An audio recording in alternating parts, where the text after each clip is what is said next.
213-493-0309. It's a long-distance call, so make sure you're familiar with your phone's calling plan. The Liberty Radio Network listen lines are locked into our stream 24 hours a day. Call 213-493-0309. That's 213-493-0309. You're 6 minutes away from a live episode of Free Talk Live, brought to you by freekeen.com. Listen live at freetalklive.com. Temporarily from Castle Rock, Colorado, just south of the Mile High City, this is Daryl W. Perry, host of FPP Radio News for Saturday, March 12th, 2016. Silver is trading at $15.45 per ounce. Gold is valued at $1,251 per ounce. And according to BitcoinAverage.com, the average price of Bitcoin is $418.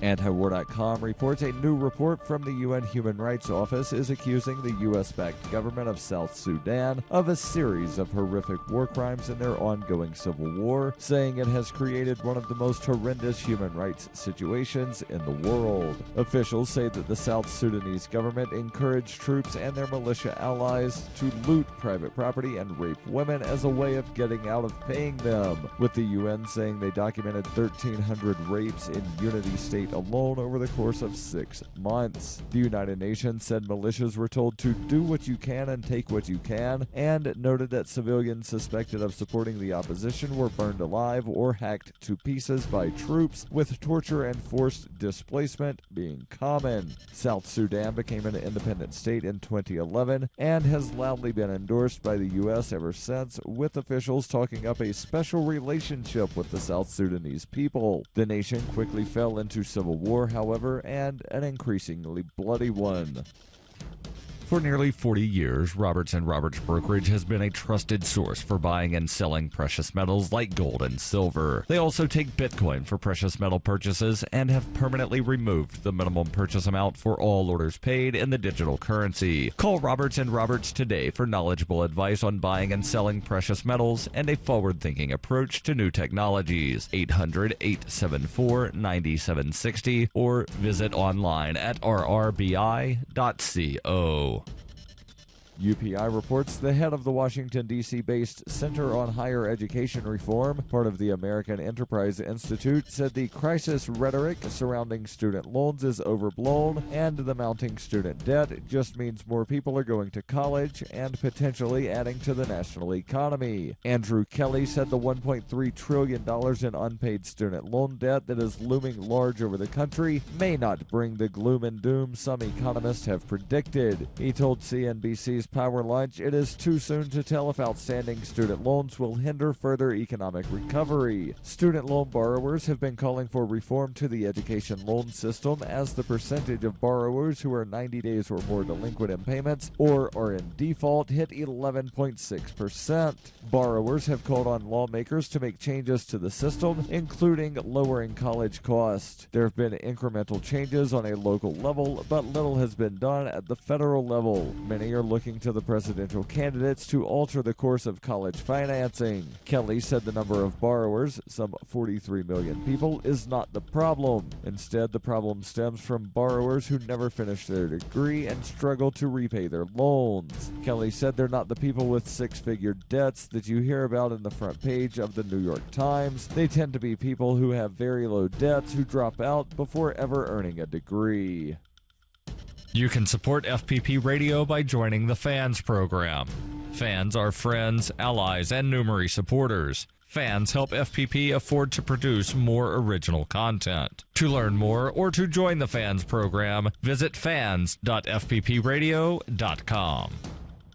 Reuters reports an Ohio judge ruled on Friday that teenagers celebrating their 18th birthday before the November elections are entitled to have their votes for presidential nominee counted in next week's state primary. 9 teenagers from across the state claimed in a lawsuit this week that Husted's interpretation of state law that eliminated their voting rights was incorrect. The judge said his decision affected potentially thousands of other 17-year-old voters still eager to participate at next week's presidential presidential primary. He said no Secretary of State between 1981 and 2012 had ever adopted the reading of state law he was now overturning. Husted in December modified the state's election manual to say 17-year-olds are allowed only to nominate candidates but are prohibited from voting for presidential delegates because they are elected, not nominated, according to the lawsuit. The teenager argued Husted's interpretation contradicts state law and a previous ruling by the state Supreme Court that allows 17-year-olds who will be 18 by the election to vote in the primaries. This has been FPP Radio News, online at fppradio.com. CEO Jeff Potkel went berserk earlier this morning, becoming drenched in his own blood and the blood of several employees as he viciously demanded the staff produce more web video content or he would, quote, kill them all. We need more videos! Videos with bands! Random videos! Funny videos! I want a video with a celebrity! I don't give a shit which one! You think this is funny? I'll show you funny! He threw our office manager's body against the door and then told us that nobody could leave unless we came up with 3 original video ideas. Then he made us watch as he bit his own tongue in half. People don't want to read! They want videos! They want to sit at work and watch videos! Videos need to go viral! Viral! Viral! Viral! This is the Onion News Network.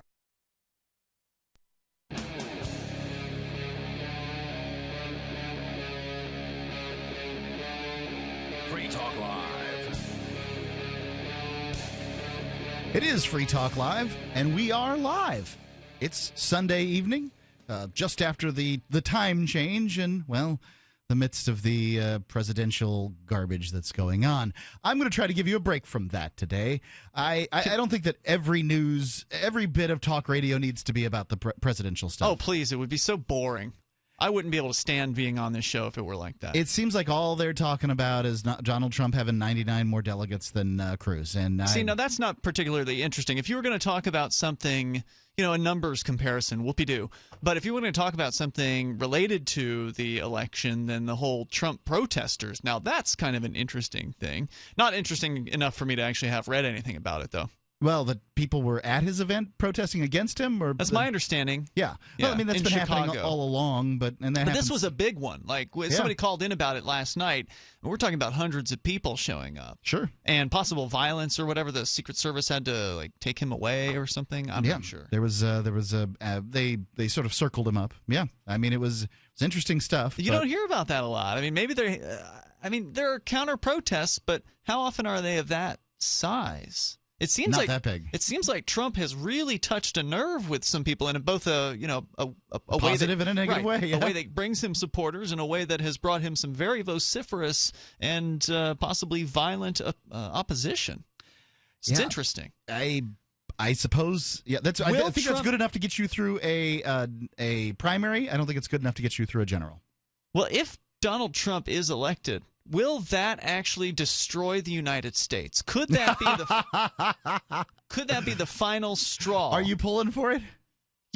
I mean, I'm not going to vote for the guy. I'm not going to vote for Hillary Clinton either, or Bernie Sanders, or whoever the hell the Republicans or Democrats field. But I can hope for the worst for the United States because I do want it all to come to an end. Well, at some point, it's hopefully a peaceful end, but an end nonetheless.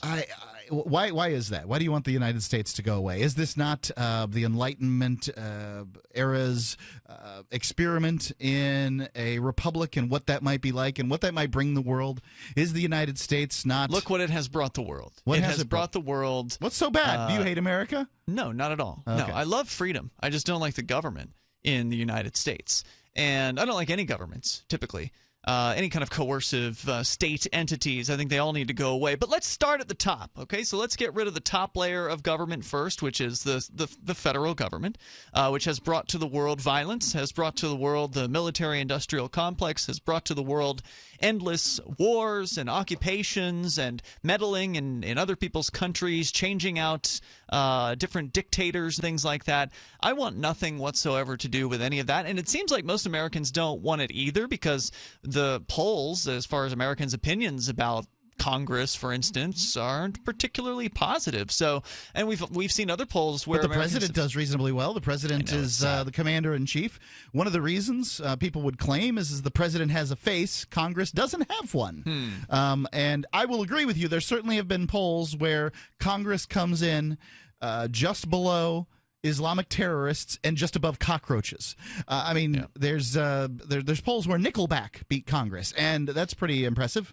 Well, maybe that's why people keep falling for the same old tricks every 4 years.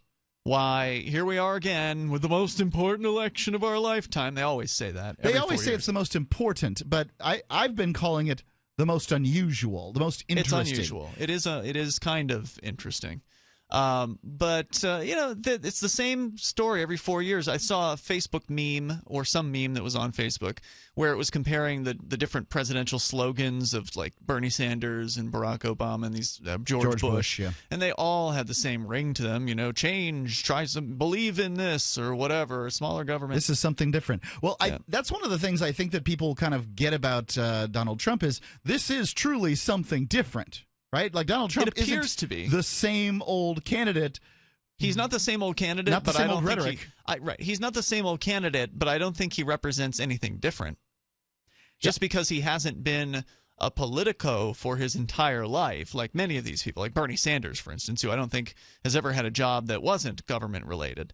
Donald Trump is different in that way. He's different in the way that he appears to say what he's thinking and what, people are afraid to generally say on a political campaign. So it's different from that perspective. But Donald Trump is a billionaire. And, you don't get to be a billionaire generally without knowing some of the people in power. I mean, there's evidence that shows that he's given to Hillary Clinton in the past as well as other politicians. So it's not like this is his first rodeo necessarily with these people. He's been in these circles previously. So I don't believe the claim that he's anti-establishment. I don't believe that for a moment.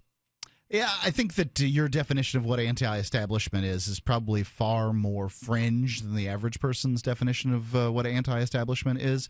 However, I tend to think that Donald Trump isn't going to change much either. Of course not. I mean, he's probably going to change more, but not much. And I'm not impressed with the things that he's generally talked about. He does seem to be less interested in getting involved in other countries' politics unless it has to do with sort of making a deal with the United States. So he's very interested in trade, and trade's good. I'm all for trade. Okay. I like trade. Other than that, sometimes he'll take a hard line sound towards, terrorism or whatever, and then other times he'll say, let's let Russia take care of that. And I don't know. Do you feel like Donald Trump is less of a warmonger than George Bush or Barack Obama? I can see the people that choose to make the argument. I am not going to try to figure out this enigmatic character because I don't care to be wrong. I don't care. And odds are you will be, right? I mean, because a politician is going to lie to you prior to getting into office. And just because Donald Trump hasn't been a politician for his whole life doesn't mean that he's not a politician now, right? He's running for office. By definition, he's a politician. I think anybody running, in order to win the election, you have to be willing to massage the truth a great deal. And that's kind of the problem with government generally. One of the disadvantages of giving everybody a vote is that, people are going to try to appeal to that. Yeah, sure. Trump's talking about all kinds of freebies, and as does build a wall, make Mexico pay for it. But that's the wall's nothing. He's talking about single payer health care. He's got all kinds of stuff he wants the government to do. And Sanders the same way, and Clinton's the same way. And Cruz is probably more small government. But I've got to say, I just find people who are looking for the rapture frightening. I don't want somebody who's These are the Cruz supporters. Yeah, the Cruz supporter. Cruz is a very dogmatic Christian. Did you see the video with, I don't know what the guy's name is, one of those TV preachers who had Ted Cruz's dad up on the stage, and they were talking about this is going to be like the second coming of America or something, like that Ted Cruz was sent by God personally. Yeah, of course he was. Sent by God. Yeah. It's ridiculous. Isn't everybody sent by God? Everybody who's there is either sent by God or God is incapable of handling this stuff. I mean, was Barack Obama Barack Hussein Obama, whom so many of these Christian-type folks claim is a Muslim, was he not sent by God? And if he was not sent by God, is God then therefore incapable of handling an election? I mean, it's ridiculous. Yeah. I am not going to say that. I just don't think God cares about politics. I don't think God cares about touchdowns in football games. I don't think God cares about that stuff. That's not my belief regarding God. So anyway, that wasn't what I was hoping to get into here. I think that there's a story that really does, it's going to touch a lot more Americans than this election, because whoever's sitting in that chair in the Oval Office, you're going to do the same thing you always did. It's not going to change your life. Probably your life not. isn't going to get better, and it's not going to get worse. It's just going to continue on the way it's continued on. But in this case, you remember how the National Security Agency, the NSA, was saying that they're only going to use the information that they've gleaned from the American public through your emails, your metadata, your phone calls, and all that other stuff? Remember how they said they're only going to use that for getting terrorists? Oh, yeah. Trust them. Yep. Trust them. They lied about that. First, they lied about collecting the data. Then they lied about which data they collected. No. And then there were several lies in between. And now they're lying about this. Shocking. Yeah. I am just shocked to the core here tonight, Mark. Is Donald Trump going to make the government tell the truth? That's what I want to know. I want a stinking politician that if one person at one agency tells a lie one time, I want them out on their butts. What do you want? 855-450-3733. It's 855-450-FREE, Free Talk Live. Every once in a while, you get information that's worth changing your life for. This is one such time. You can save up to and beyond 25% on all purchases at Amazon. You probably heard of Bitcoin and just not thought much about it. You certainly know that you can get competitive pricing at Amazon, but now you can get a 25% discount on nearly everything you need to live. I've just given you a huge raise, and all you have to do is claim it. You go to saveitpurse.com and open an account. Do this right now. Don't wait. Then you fund the account with Bitcoin. You can buy them through expresscoin.com with a check or money order. There are other ways to get Bitcoin, but that's fast, safe, and easy. This information is worth you changing the way you do things. Go to saveitpurse.com right now, get signed up, and cash in on the huge raise I'm offering you. 15 to 25% off of everything at Amazon through saveitpurse.com. It's saveatpurse.com. This is an important message to all listeners. If you owe more than $10,000 in back taxes to the IRS, the tax pros at OIC Tax want to help you. OIC Tax is dedicated to helping taxpayers just like you with their IRS problems. I owed a lot of money to the IRS.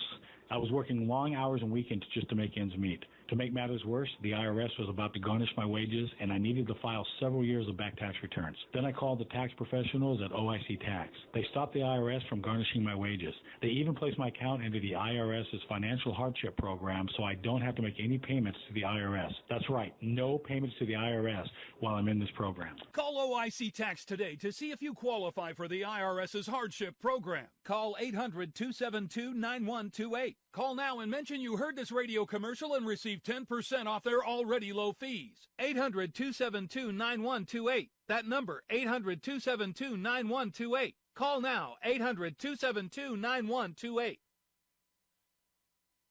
Hi, I'm Derek J. I don't want a politician to represent me. To me, government is the idea that one group of people can coerce everyone to comply with an edict or face increasing punishments up to and including death.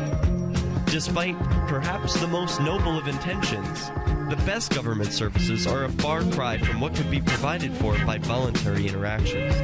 Besides, the people who call themselves the government wage wars and put peaceful people in jail for crimes involving no victims.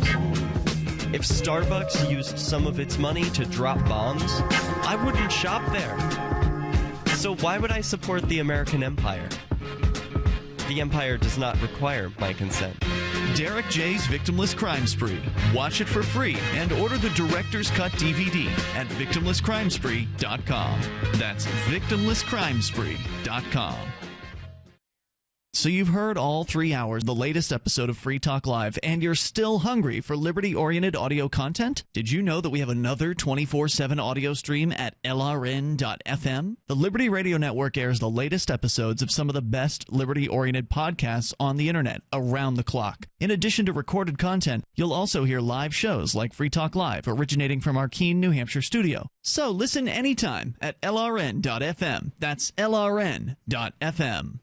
This is your Robertson Roberts Brokerage Daily Precious Metals Update. In early trading Friday, gold is $12 lower at $1,268 per ounce. Silver is 2 cents higher at $15.68 per ounce. Bitcoin is trading at $412 US. Compared to gold, silver is the cheapest it's been in 7 years. Buy silver now and get more ounces of gold later. Ask us how at 800-874-9760 or visit us online at rrbi.co. You can sign up to receive the latest about the Liberty Radio Network via our email updates at updates.lrn.fm. That's updates.lrn.fm.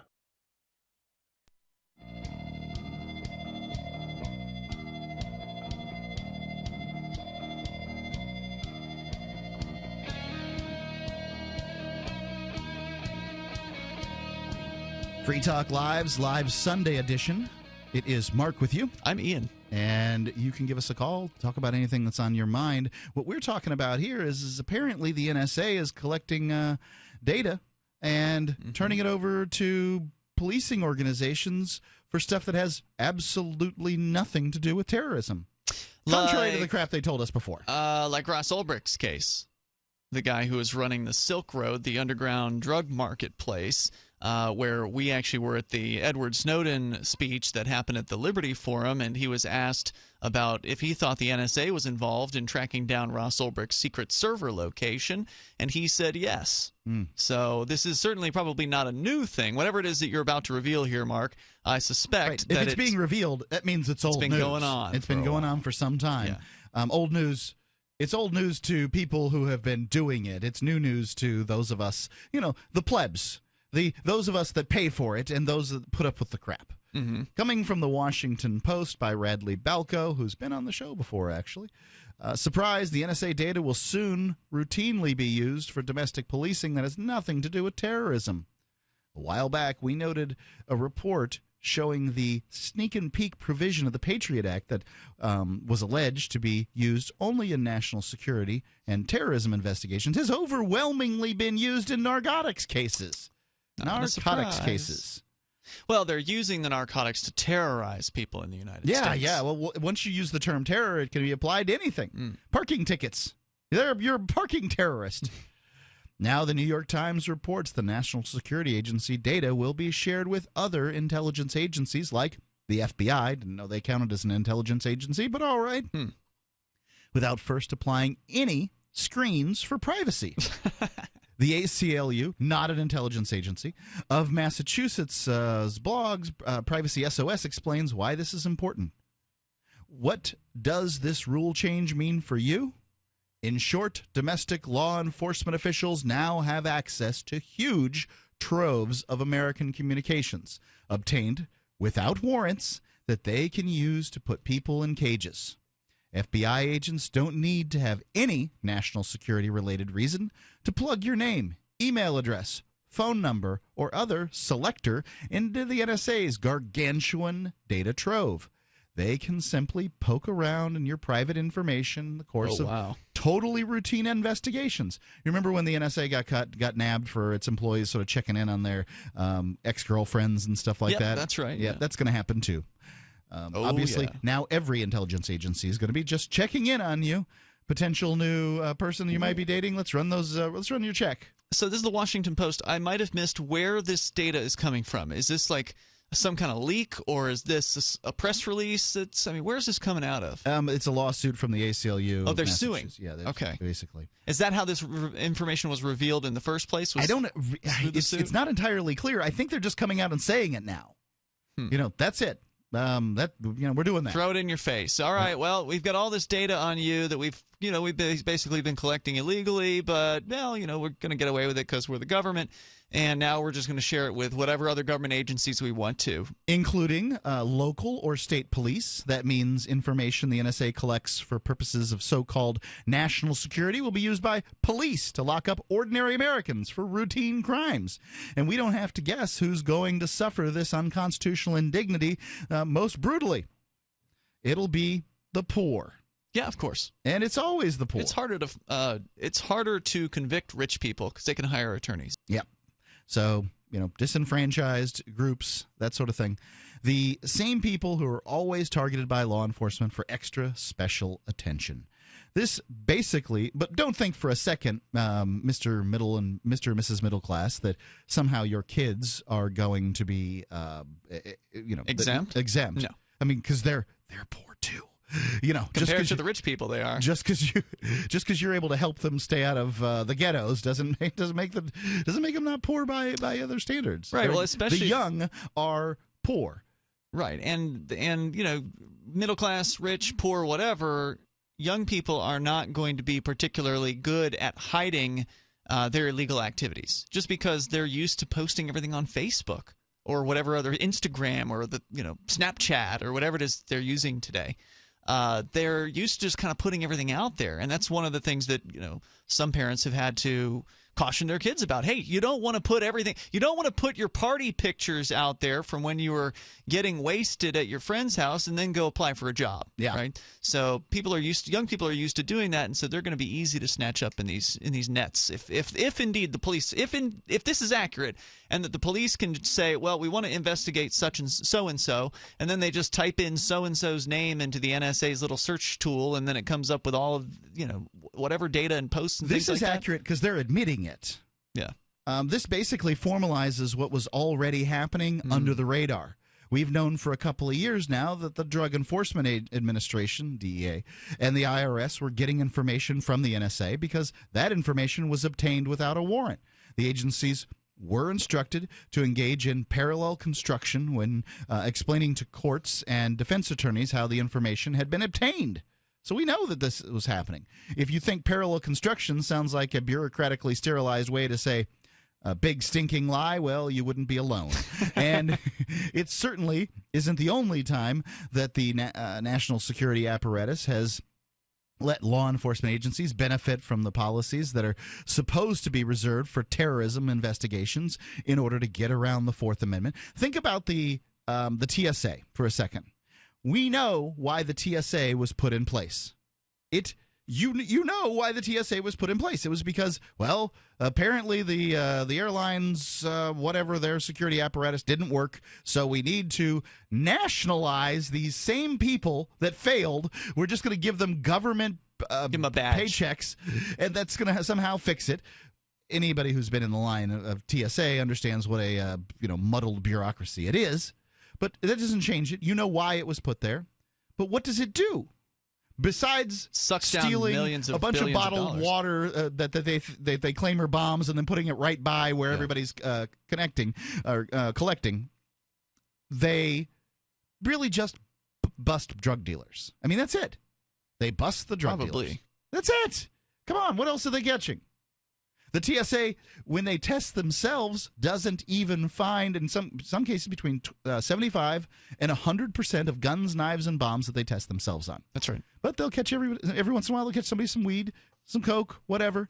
And that's not why they were put in place, but that's what they're being used for. Well, who knows what they were really put in place for? I mean, there's what they say, and then there's what happens. And maybe what they say wasn't really their intention.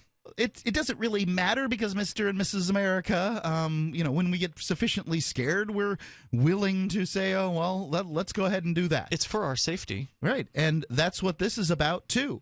The whole NSA thing's like to keep us safe from terrorists. But that's what they're busting drug dealers. Well, I mean, maybe there are some listeners out there who support this. Maybe some of our listeners think that the government needs to have carte blanche access to all of your data, to be able to get into your smartphone whenever they darn well please, to be able to, data mine you for all of the information in your email box and your entire web browsing history. Maybe you think that everything should be completely transparent. We'd love to hear from you. Our toll-free number is 855-450-FREE. It's the live Sunday edition of Free Talk Live, 855-450-3733. Or LRN.FM on Skype. Free Talk Live. Owe $10,000 or more to the IRS? Get on board with the Tax Admiral. Don't take on the IRS alone. I'll cut penalties and reduce your overall tax bill. Sometimes I can even get it zeroed out completely. We're an A-rated company helping people clean up their mess with the IRS. If you owe $10,000 or more, then call the Tax Admiral. Call 800-287-7180. Again, that's 800-287-7180. 800-287-7180. Attention citizens. This man has received national attention for accurately predicting every major financial trend, including the market crash of 2008. His name is Harry Dent. And in his newly released book, he is making even bigger and bolder predictions that have the potential to devastate the world economy and your personal wealth. You can get a free copy of Harry Dent's bestseller, The Demographic Cliff, containing never-before-published information by simply visiting www.harrydentresearch.com. Again, that's www.harrydentresearch.com. Due to an upturn in the economy, Main Street Business Loans has pre-approved the release of millions of dollars in small business funding. Your business may already be pre-approved to receive up to $250,000. We've sent out millions of pre-approval letters. We see the economy growing, and our underwriters believe now is the time to invest in your business so you can grow faster and make more money. And we're prepared to give you up to $250,000 to do it. Your funds can be available in 5 days. There are no application fees, no annual fees, just quick access to up to $250,000. If your business did not receive your approval letter to get up to $250,000, call Main Street Business Loans Approval Desk now. 800-430-4505. 800-430-4505.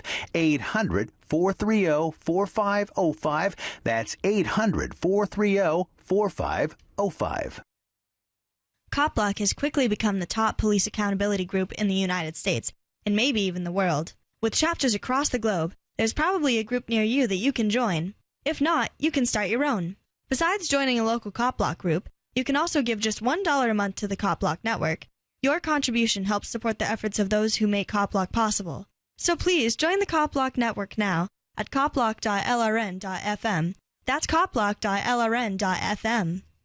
LRN.FM is proud to announce our official listening apps for Android and iOS devices. Now you can easily tune into our streams anywhere, anytime on your smartphone or tablet. Just visit apps.lrn.fm or search for LRN.FM in the Android or Apple app stores. Please download, rate us 5 stars, then share the link on your social media and let your friends and family know how you're listening to LRN.FM. Download it now, free at apps.lrn.fm. Looking for an excuse to come check out New Hampshire's liberty activism scene this fall? You're invited to Keenvention. Keenvention is your chance to meet dozens of key liberty activists from across the Shire. You can explore the beautiful little city of Keene, discuss various forms of activism with seasoned veterans, have fun at social events like the Hallow Keene Costume Dance Party, and learn about making the move. Keenvention received rave reviews last year. If you missed it, visit keenvention.info for full video coverage of every speaker and panel. Join old and new friends and neighbors in Keene for Keenvention this November 4th through November 6th. Tickets are available now for a special pre-order price of just $50 via credit card or Bitcoin. However, only 100 pre-order tickets are available, so reserve your tickets now at keenvention.info. Visit keenvention.info for more, or look for our page and event on Facebook. That's keenvention.info. What's up next? Visit the Liberty Radio Network program guide to find out at shows.lrn.fm. That's shows.lrn.fm.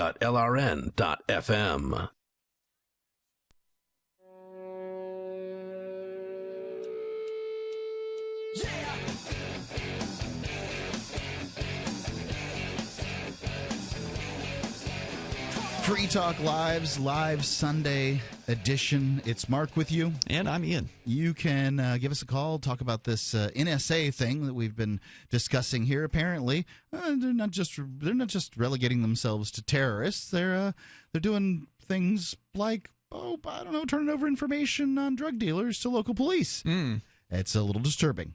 Anyway. Because that'll win the war on drugs. Yeah, right. Finally, the war on drugs will finally be won. If they can only have total access to all of your emails, all of your text messages, all of your snail mail, everything that you ever say or do or speak, and can data mine that for information about drugs, that will win the war on drugs. They'll finally be able to arrest every single person who has ever possessed or does possess drugs, whether they have the intent to sell or not, and they'll finally be able to build all the prisons that they need to put them all into, and then we'll finally have a truly virtuous society with no more drug dealers and users hanging around. The only way to win the war on drugs is to win the war on freedom. And they've been waging it for a long time. The war on your freedom has been waged for a very long time. You may not like it. You may not like the notion that that's what the government's doing, but that's what it's doing. And this is only more evidence. What I want to know is, when are they going to outlaw beets? Well, when are they going to outlaw you treating, eating things that make you better? I take soup eats every day, and what it does for me is it helps me with my high blood pressure. It's great for circulation. When you look at nitrous oxide, it's awesome for heart health. And this nitric oxide, there's been a great deal of studies going on it recently after in 1998 a team won the Nobel Prize. Well, part of that team, this scientist that created this, is part of that team that won. Now, he's not one of the 3 guys that got the Nobel Prize. He's part of the team of one of the guys that got the Nobel Prize. But nonetheless, it is it's great stuff. So it doesn't taste like beets. You don't have to worry about that. I mix a little bit of powder with some water, take it in a couple of gulps in the morning, and I feel the energy and stamina boost in about 20 minutes. It's obvious. You can tell. And it's nothing like drinking a cup of coffee or something like that. This is real energy. And if you don't feel the results, if you don't see the results in your life, you don't pay. And that's guaranteed. You get a 30-day supply free with your order, with your first order. Now, remember, this is there's a lot of value add with this because they want you to try it. They want you to experience Super Beets, and you deserve you deserve to be able to try this at least once in your life. You also get the nitric oxide indicator strips so that you can see that it's working in your body. Plus, you get the free book, Beat the Odds, and all this comes to you with free shipping. By the way, Beat the Odds it's like a large pamphlet. It's I think it's 50 pages. You call 800-951-8940 or go to FTLbeats.com. 800-951-8940, FTLbeats.com. Yeah, I was being facetious earlier when I said that if the government has total access to all data, that will win the war on drugs. I don't believe there's any way they could possibly win the war on drugs. Even with a total police state crackdown, it's not like keeping people out. It would be hard enough for them to keep people out with a total police state crackdown. I think eventually that would be somewhat successful because people wouldn't want to come into a police state. But the people inside the police state are going to want to get high. The people who are inside dealing with day in, day out, police state checkpoints, house-to-house searches, that kind of behavior, which we're starting to see more often here inside the United States, those people are going to want to escape from that.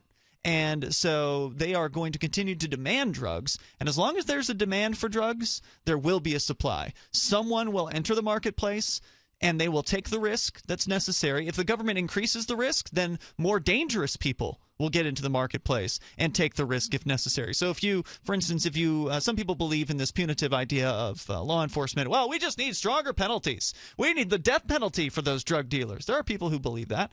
And then what you'll see happen is, instead of like your friendly neighborhood hippie selling the drugs, it'll be some badass biker who doesn't give a damn about who you are and which cop you might be or the whatever. Sons of Anarchy guys. Yeah, and they're going to kill you if you look at them the wrong way. So you'll go from relatively benign, friendly, service-oriented drug dealers in the black market to all thugs, all dangerous, all murderer kind of type of people, because that's what they have to be to accept the level of risk that would be involved in possibly getting the death penalty. So drugs wouldn't go anywhere. They would just become more expensive because there may not be as many people willing to enter the market, so there wouldn't be as much competition. And, of course, they'd still continue to be dangerous because they'd be in the black market. So people are going to continue to do it. And the NSA has been working with local law enforcement agencies, and we're just now getting access to the information. And it coming here from the Washington Post, and it certainly isn't the only time the the National Security Apparatus has let law enforcement agencies benefit from policies that are supposed to be reserved for terrorism.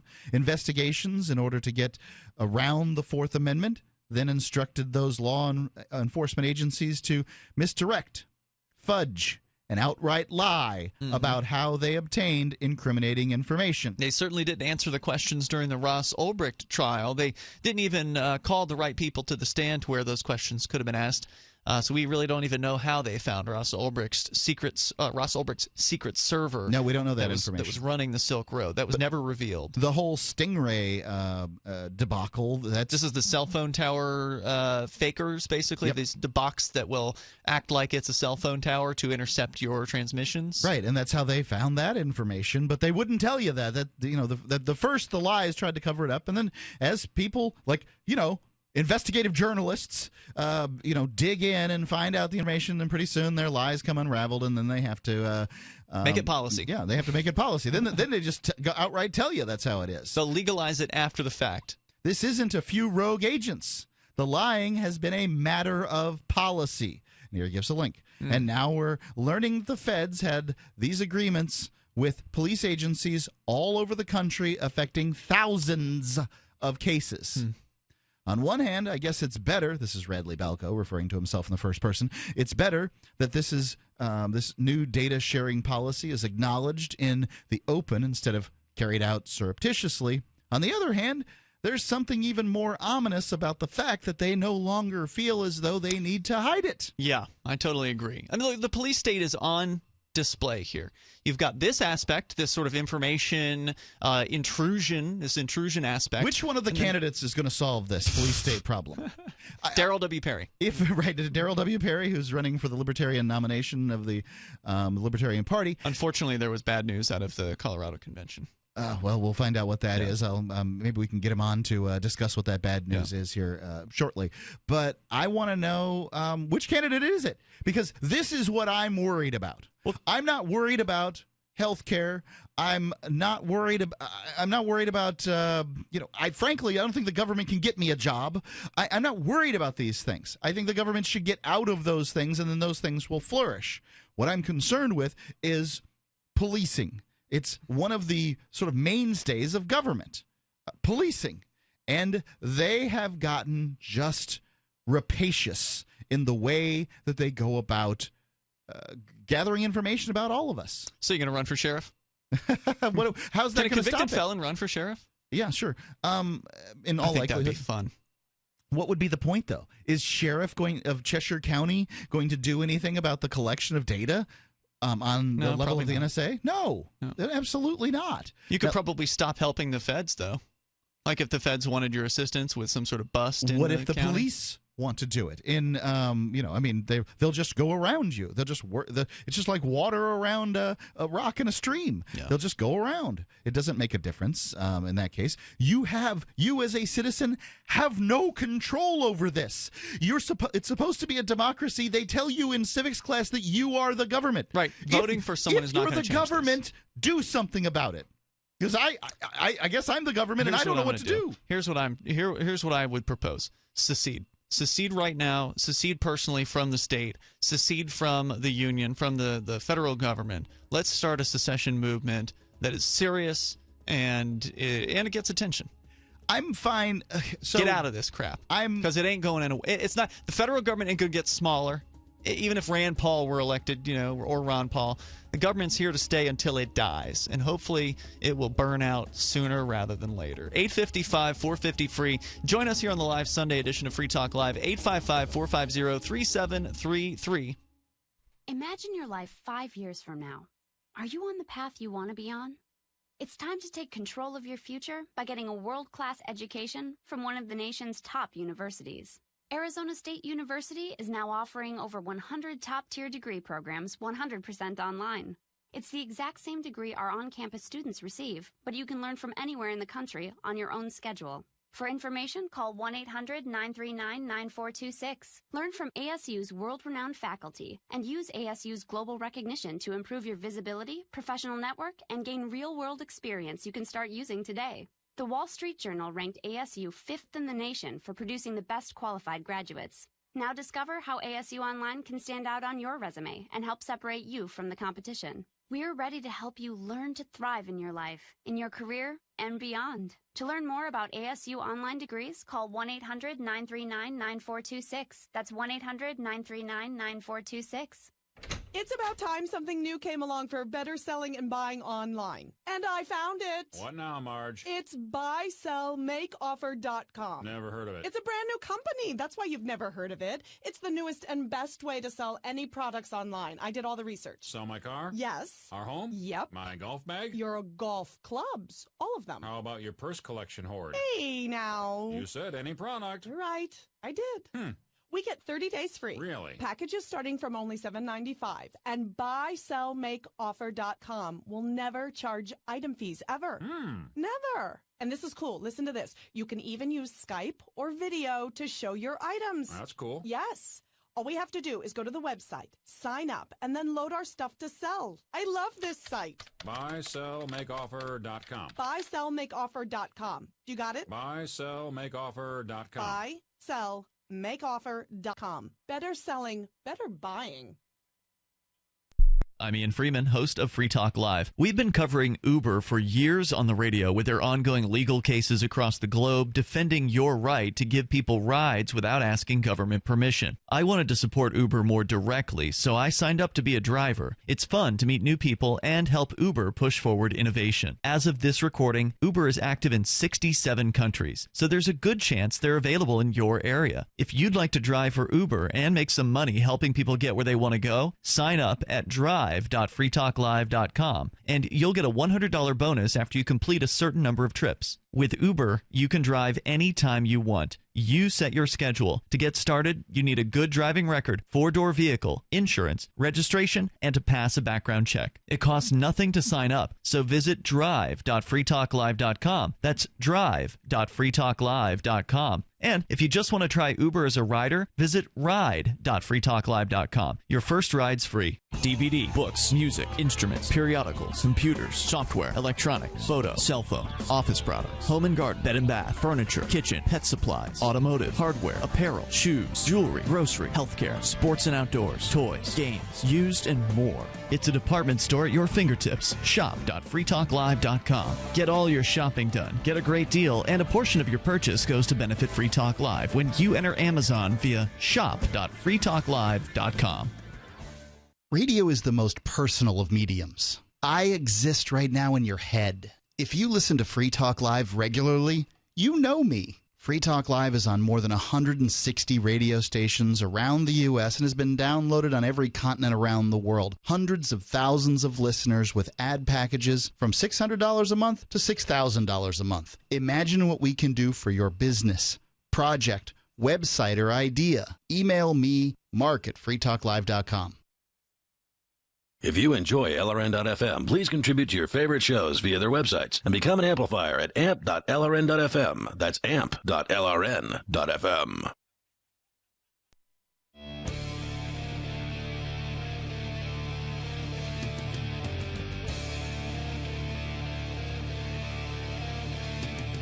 It's Free Talk Live, and you can give us a call. We've just finished up the story from the Washington Post about the National Security Agency handing over basically whatever information they feel like to local law enforcement agencies to go after, regular old crimes that have nothing to do with terrorism, including drug crimes. And they say it's been going on for some time, and we finally find out about it. And I guess I'm so sick of getting lied to by the government. It's what they do. Yeah, I mean, get used to it. Yeah, well, that's what they do. They just lie. And then the funny thing is people just don't believe. They just don't believe you when you say they're lying. I don't understand how someone couldn't believe that. I mean, hello, pay attention. Every time the government says something, there's a good chance it's not true.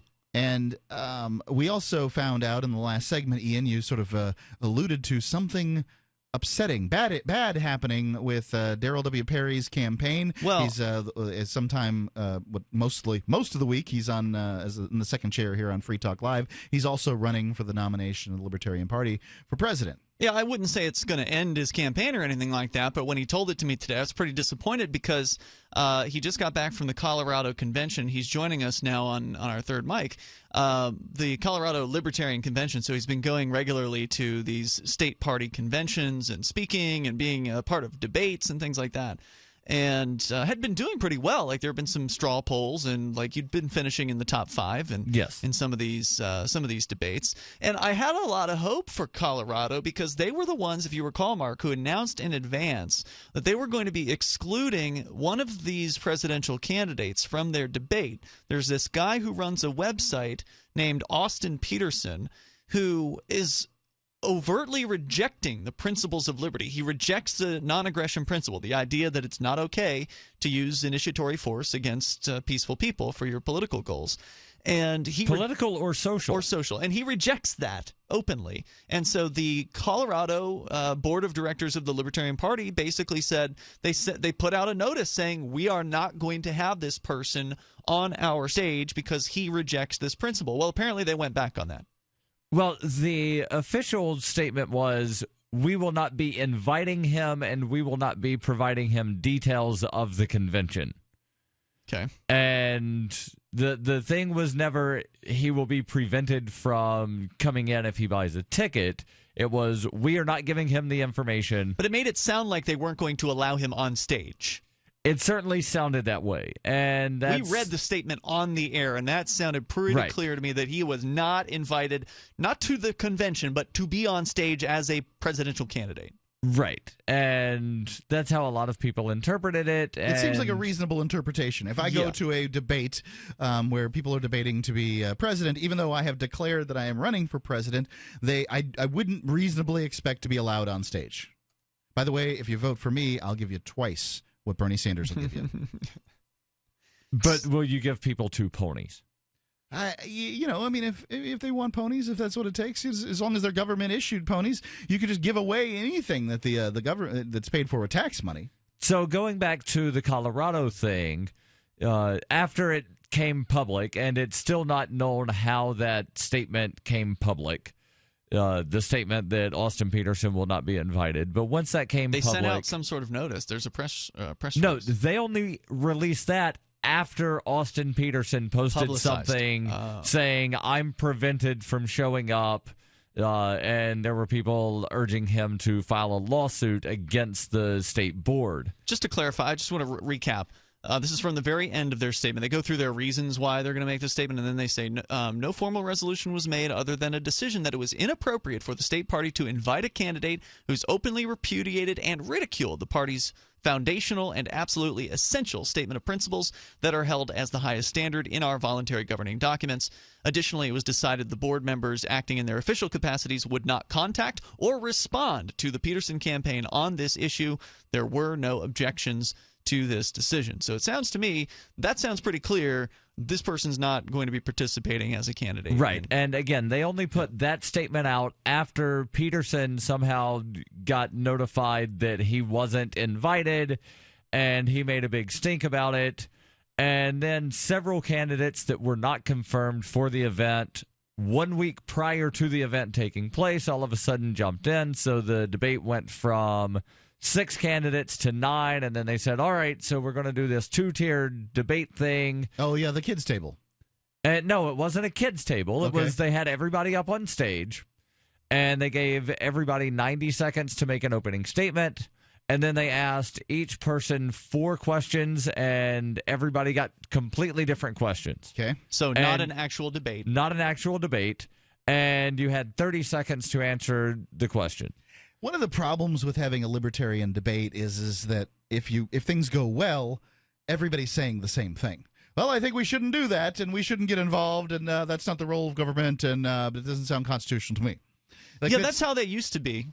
Like there used to be libertarian debates back in the turn of the century where you would see people saying, well, I completely agree with my cohort here, but I would tweak this and this and this. So they would try to slightly differ from one another. Every now and then you'd get a nutter up there who was a little bit different. But now you basically have non-libertarians on the stage and then one Darryl W. Perry.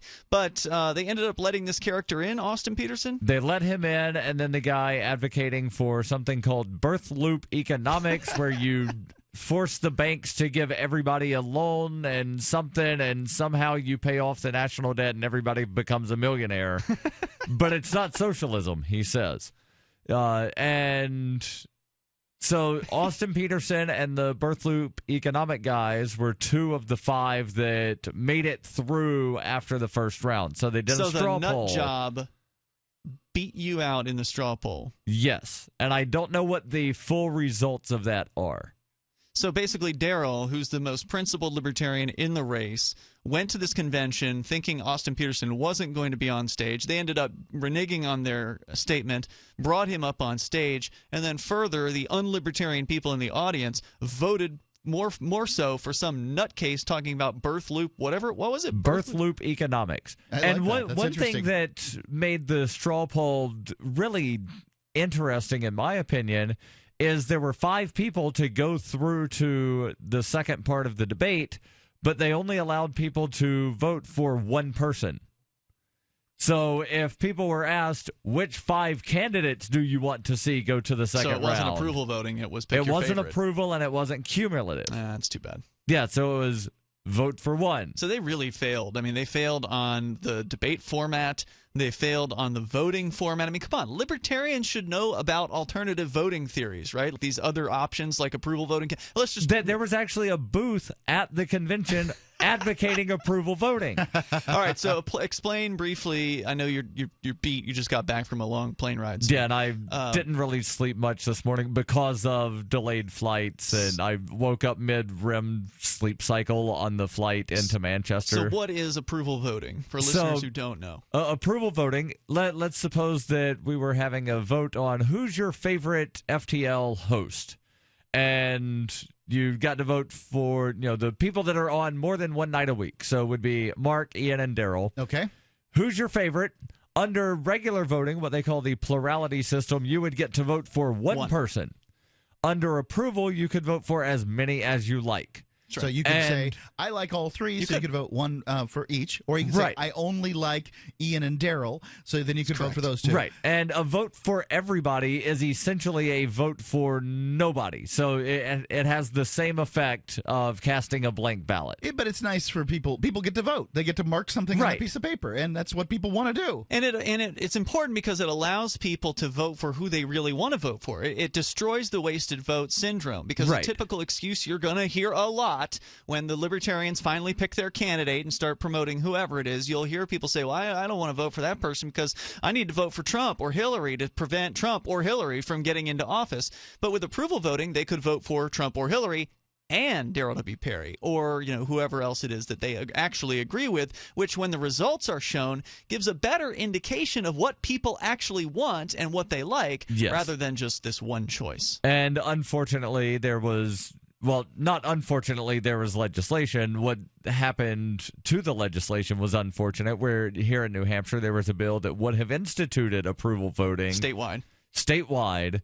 And one of the representatives who was not at the public hearing and who I'd never seen her before. Who is supposedly a Liberty rep, made the motion to kill the bill that was sponsored and co-sponsored completely by other Liberty representatives. Right, so you had this. So you've got a Liberty rep voting against other Liberty reps. And what was her excuse? This would fundamentally change the voting system? That's kind of the idea. Sure. I mean, the voting system's a mess. And but she wasn't at the public hearing to hear that it doesn't fundamentally change anything. But she made the motion to kill the bill, and then they voted 18-0 to kill it. Yes. Unanimous. The other ones that were there voted that way.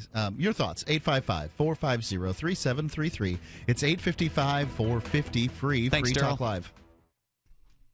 As a pioneer of the e-commerce movement, Overstock.com is proud to be the first major retailer to accept Bitcoin. Overstock was the first because Patrick Byrne, Overstock's CEO and founder, firmly believes in personal freedom and cryptocurrency. Over the past 16 years, Overstock has furnished over 18 million homes with a diverse line of products to suit everyone's unique styles and preferences. Support Overstock and freedom of choice while enjoying free shipping on orders of 0.211 Bitcoin or more. Here's a good idea. When you have a legal matter like creating your will or legally setting up a business with a corporation or LLC, you don't necessarily need a law firm. Use LegalZoom.com. At LegalZoom.com, you answer straightforward questions online, and they take care of the rest. They even review your answers for common mistakes and guarantee your satisfaction. Free Talk Live listeners, you'll get 10% off your order by typing in FTL in the referral box at purchase. Don't procrastinate with these important legal documents. LegalZoom.com. This Your Family Today tip is brought to you by Nesquik. Try Nesquik 4-packs, perfect for lunches and great for kids on the go. Look for it in the juice aisle. Snack time is a great chance to sneak extra calcium into your child's diet without making him feel like he's eating something he doesn't want. Serve up dairy-rich foods like smoothies, flavored milk, frozen yogurt, and string cheese. He'll love the treat, and you'll love knowing how good it is for him. For more tips like these, visit us at parenthood.com/yourfamilytoday. The 3 most important things you can do for Free Talk Live are: 1, share 1 episode a week on Facebook or in some other social networking site. 2, buy the things you buy online through shop.freetalklive.com. 3, give $5 a month to the AMP program. It's my firm belief that Free Talk Live's AMP program is the best use of your charitable dollar among liberty-oriented organizations. Support all the organizations you love, but make sure you give $5 a month to AMP at amp.freetalklive.com. You're listening to live edition of Free Talk Live. Hour number 2 is next after the news here on the Liberty Radio Network at LRN.FM. Temporarily from Castle Rock, Colorado, just south of the Mile High City, this is Daryl W. Perry, host of FPP Radio News for Saturday, March 12th, 2016. Silver is trading at $15.45 per ounce. Gold is valued at $1,251 per ounce. And according to BitcoinAverage.com, the average price of Bitcoin is $418. Antiwar.com reports a new report from the UN Human Rights Office is accusing the U.S.-backed government of South Sudan of a series of horrific war crimes in their ongoing civil war, saying it has created one of the most horrendous human rights situations in the world. Officials say that the South Sudanese government encouraged troops and their militia allies to loot private property and rape women as a way of getting out of paying them, with the UN saying they documented 1,300 rapes in Unity State alone over the course of 6 months. The United Nations said militias were told to do what you can and take what you can, and noted that civilians suspected of supporting the opposition were burned alive or hacked to pieces by troops, with torture and forced displacement being common. South Sudan became an independent state in 2011 and has loudly been endorsed by the U.S. ever since, with officials talking up a special relationship with the South Sudanese people. The nation quickly fell into civil war, however, and an increasingly bloody one.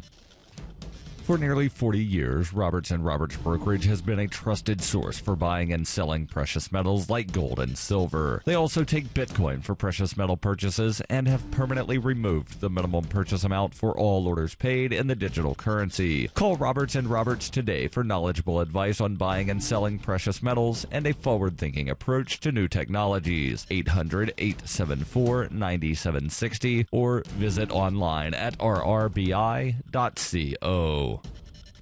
UPI reports the head of the Washington, D.C.-based Center on Higher Education Reform, part of the American Enterprise Institute, said the crisis rhetoric surrounding student loans is overblown, and the mounting student debt just means more people are going to college and potentially adding to the national economy. Andrew Kelly said the $1.3 trillion in unpaid student loan debt that is looming large over the country may not bring the gloom and doom some economists have predicted. He told CNBC's Power Lunch it is too soon to tell if outstanding student loans will hinder further economic recovery. Student loan borrowers have been calling for reform to the education loan system as the percentage of borrowers who are 90 days or more delinquent in payments or are in default hit 11.6%. Borrowers have called on lawmakers to make changes to the system, including lowering college costs. There have been incremental changes on a local level, but little has been done at the federal level. Many are looking to the presidential candidates to alter the course of college financing. Kelly said the number of borrowers, some 43 million people, is not the problem. Instead, the problem stems from borrowers who never finish their degree and struggle to repay their loans. Kelly said they're not the people with six-figure debts that you hear about in the front page of the New York Times. They tend to be people who have very low debts who drop out before ever earning a degree. You can support FPP Radio by joining the Fans program. Fans are friends, allies, and Numery supporters. Fans help FPP afford to produce more original content. To learn more or to join the Fans program, visit fans.fppradio.com. Reuters reports an Ohio judge ruled on Friday that teenagers celebrating their 18th birthday before the November elections are entitled to have their votes for presidential nominee counted in next week's state primary. 9 teenagers from across the state claimed in a lawsuit this week that Husted's interpretation of state law that eliminated their voting rights was incorrect. The judge said his decision affected potentially thousands of other 17-year-old voters still eager to participate at next week's presidential primary. He said no Secretary of State between 1981 and 2012 had ever adopted the reading of state law he was now overturning. Husted in December modified the state's election manual to say 17-year-olds are allowed only to nominate candidates but are prohibited from voting for presidential delegates because they are elected, not nominated, according to the lawsuit. The teenager argued Husted's interpretation contradicts state law and a previous ruling by the state Supreme Court that allows 17-year-olds who will be 18 by the election to vote in the primaries. This has been FPP Radio News, online at fppradio.com.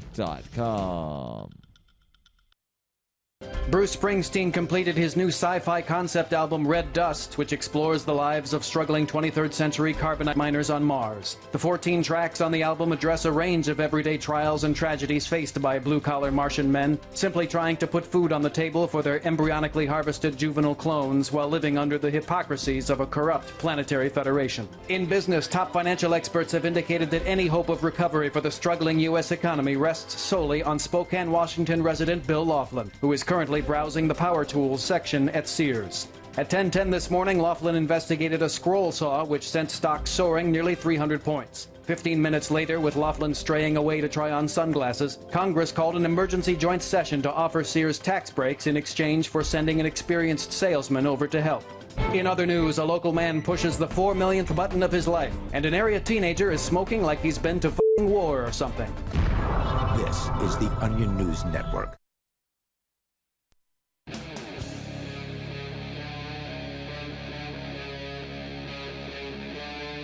Free Talk Live.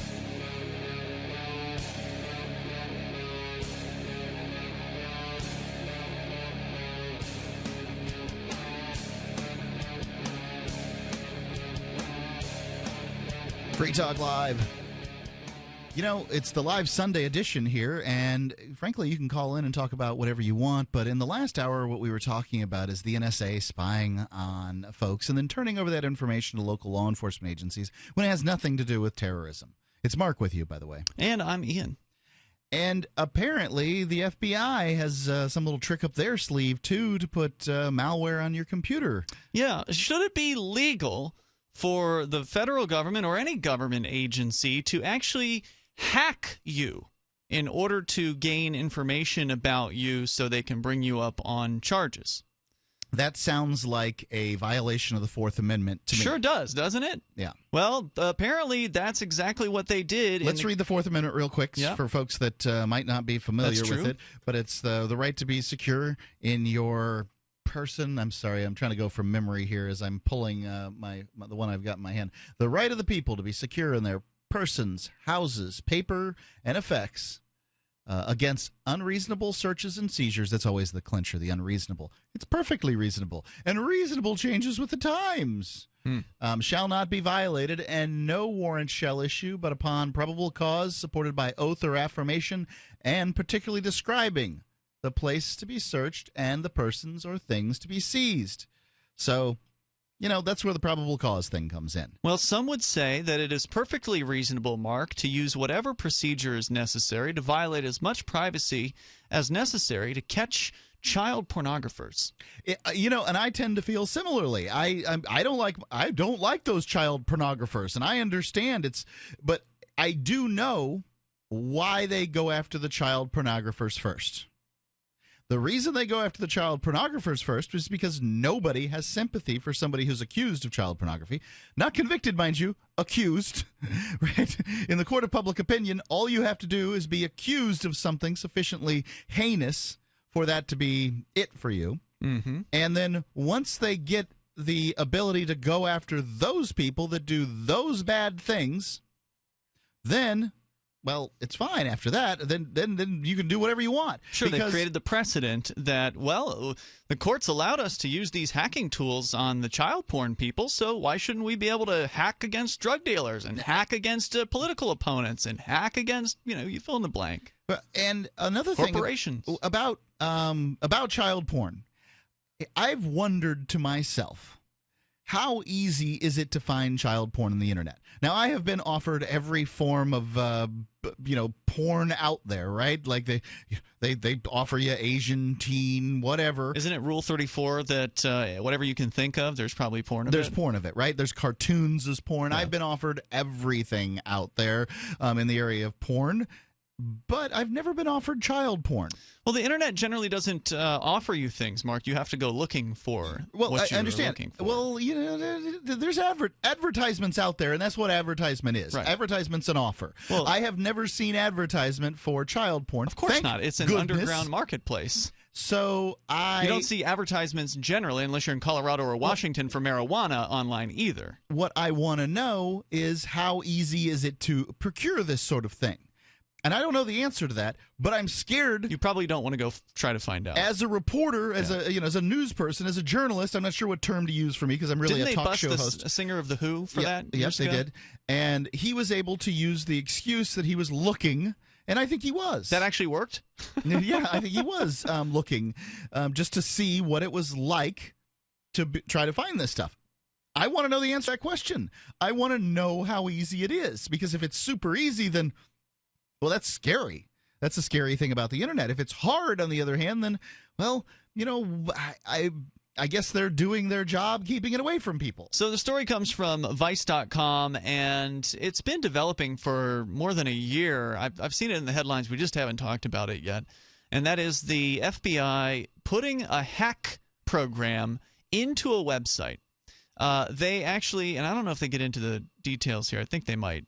But anyway, they seized a child pornography website from Tor. Now, Tor is the onion router. That's what it stands for. It is an anonymized system for using the internet. You can actually access what are called hidden websites. So if you're on a regular web browser, you cannot find these websites. They're inaccessible to you. But if you have the Tor browser, you can go to these websites. And they span the gamut from, there's the assassination marketplace. We talked about that on the air at one point. Yep, there's the drug, that it exists. There's the drug marketplaces. I have used Tor. I downloaded Tor for the sole purpose of going and looking at Silk Road when it first came out. And so it existed, and there it is. That's what it looks like. It's legal to look at Silk Road. You can do that. Slower than Christmas it's gone now, but yeah, it's slower than Christmas to sort of navigate there through. It's gotten faster. Tor thing. Well, I'll take your word for it. It's been years since I've ever gone on Tor. So there's drug marketplaces, and then there's porn places, and then there's places for people to communicate with one another. And hackers, folks, hacking hacker tools forums. And hacker forums. Yeah, so all kinds of underground also stuff. Stolen credit cards. Yep, that's right. I'm not saying any of this stuff is good. As a matter of fact, I would say just the opposite. But this is the underbelly of the internet to some extent. Don't forget that the Tor network's created by the government and maintained by the government. Right, and there are legitimate reasons to use Tor as well, like protecting your communications, uploading something to Wikipedia or not Wikipedia, WikiLeaks or something like that, releasing classified information. These are things you would want to do through the Tor network that are completely legitimate uses for it. But with the internet and with anonymity comes kind of a dark side as well. And so on Wednesday, according to Motherboard, now this is actually from last month, a judge ruled that defense lawyers in an FBI child pornography case must be provided with all of the code used to hack their client's computer. When asked whether the code would include the exploit used to bypass the security features of the Tor browser, a federal public defender working on the case told Motherboard in an email simply everything. His name's Colin Fearman. He continued, quote, "The declaration from our code expert was quite specific and comprehensive, and the order encompasses everything that he identified." Feynman is defending Jay Michaud, a Vancouver Public Schools administration worker. Michaud was arrested after the FBI seized Playpen, a highly popular child pornography site on the dark web. Where does this person work in the public school system? An administrative office. So not hanging around kids generally. I don't know how close the administrative office is to the students. I can't tell you that. Disturbing. There were administrators at every school that I ever went to, so I don't know. But it does make one wonder if you make jobs working around young people who's what will that attract? I wouldn't think that it would largely attract those sorts of folks, but I would think that it possibly would attract those sorts of folks. So what they did was they seized this website, and then they ran the website. And I think this is one of the most interesting parts of this case, besides the fact that they then installed a hacking tool on the site and invaded over 1,000 computers to get their IP address. But this kind of, like undercover drug stings, for instance. You're not really supposed to sell the drugs as a cop, right? Like, you're not supposed to engage in distributing crystal meth. You're supposed to bust the crystal meth dealers. Yeah. You want to buy this, and here's the thing, and the money changes hands, put your hands behind your back. You're not supposed to go into the crystal meth business and distribute crystal meth for 2 months before you finally make an arrest. Send, thousands of pounds of crystal meth out onto the streets, into people's hands and into their lungs. That's generally not what the intention of the war on drugs was. If the crime of having and distributing child pornography is whatever continued horrible thing that it does to the people who are probably in many cases adults now, or young people or whatever, lived through this abuse, then that's what the FBI did. They did everything that somebody is accused of doing this, and the bad people are accused of doing. They did that, but they're going to go get them later, I guess is the notion. They're going to only get some of them. See, what they did was they installed a network investigative technique. Now, this is a newspeak for hacking tool. Yeah. Okay, this is the agency's term, an NIT. This means that they installed software onto this website that had been operating for a period of time. They then took over the site, put the software in there, and then just let it ride for a few weeks. And then they gathered information on the site's users and proceeded to make over 130 arrests. So we'll talk more about it here. 855-450-FREE, 855-450-3733. Is anything that they want to do okay as long as they do it to child pornographers? It's Free Talk Live. Are you thinking about your Medicare benefits right now? Original Medicare may not cover all of your needs, and the deadline to choose your plan is rapidly approaching. Plus, whatever Medicare plan you choose is locked in for a full year. So the wrong choice could cost you thousands of dollars in out-of-pocket costs. At Health Markets, we can help you find a plan to minimize those costs with one free phone call. You could spend hours doing all the research yourself, or our licensed agents can do it for you for free. Call Health Markets now for free help. 800-978-4818. 800-978-4818. 800-978-4818. Again, that's 800-978-4818.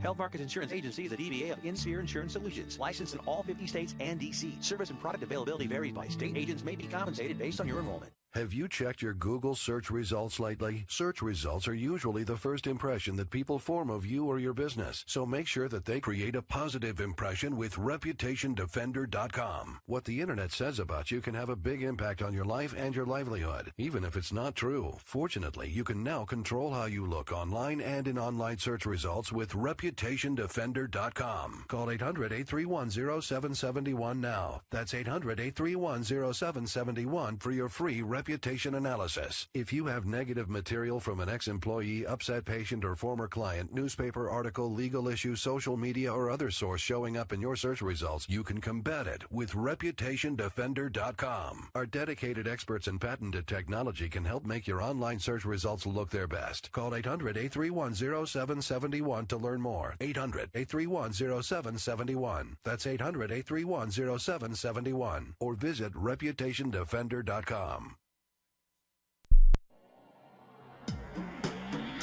Free Press Publications is an independent, alternative media and publishing company founded in June 2009 with the mission of ensuring a free press for the freedom movement and is committed to spreading the message of peace, freedom, love, and liberty. FPP also gives new authors an avenue for publishing freedom-oriented material. FPP brings you daily news and commentary on the website, fpp.cc, as well as a daily 5-minute newscast, FPP Radio News, and weekly news, views, and commentary in the FPP Freedom Minute and Peace, Love, Liberty Radio at fppradio.com, and the monthly newspaper, FPP News, at news.fpp.cc. Find FPP online at fpp.cc. That's fpp.cc, as in Creative Commons. You can listen to Free Talk Live on the radio, podcast, satellite, webcam, and our live streams. But did you know you can listen to Free Talk Live from any phone, anywhere? Add this number to your phone, 213-493-0308. It's a long-distance call, so make sure you're familiar with your phone's calling plan. The listen lines are airing the latest episode of Free Talk Live 24 hours a day, including our live shows. Call 213-493-0308. That's 213-493-0308. Are you a political activist who does things that the government might not like? Then this free ebook may save your life. Rats is your guide to protecting yourself against snitches, informers, informants, agents provocateur, narcs, finks, and similar vermin. Rats was written by OG libertarian Claire Wolfe. Rats is a short book, easy to read, and available free in many formats. Download Rats free at rats-nosnitch.com. That's rats-nosnitch.com. You can watch the LRN Studio Cam and chat with other listeners anytime at cam.lrn.fm. That's cam.lrn.fm.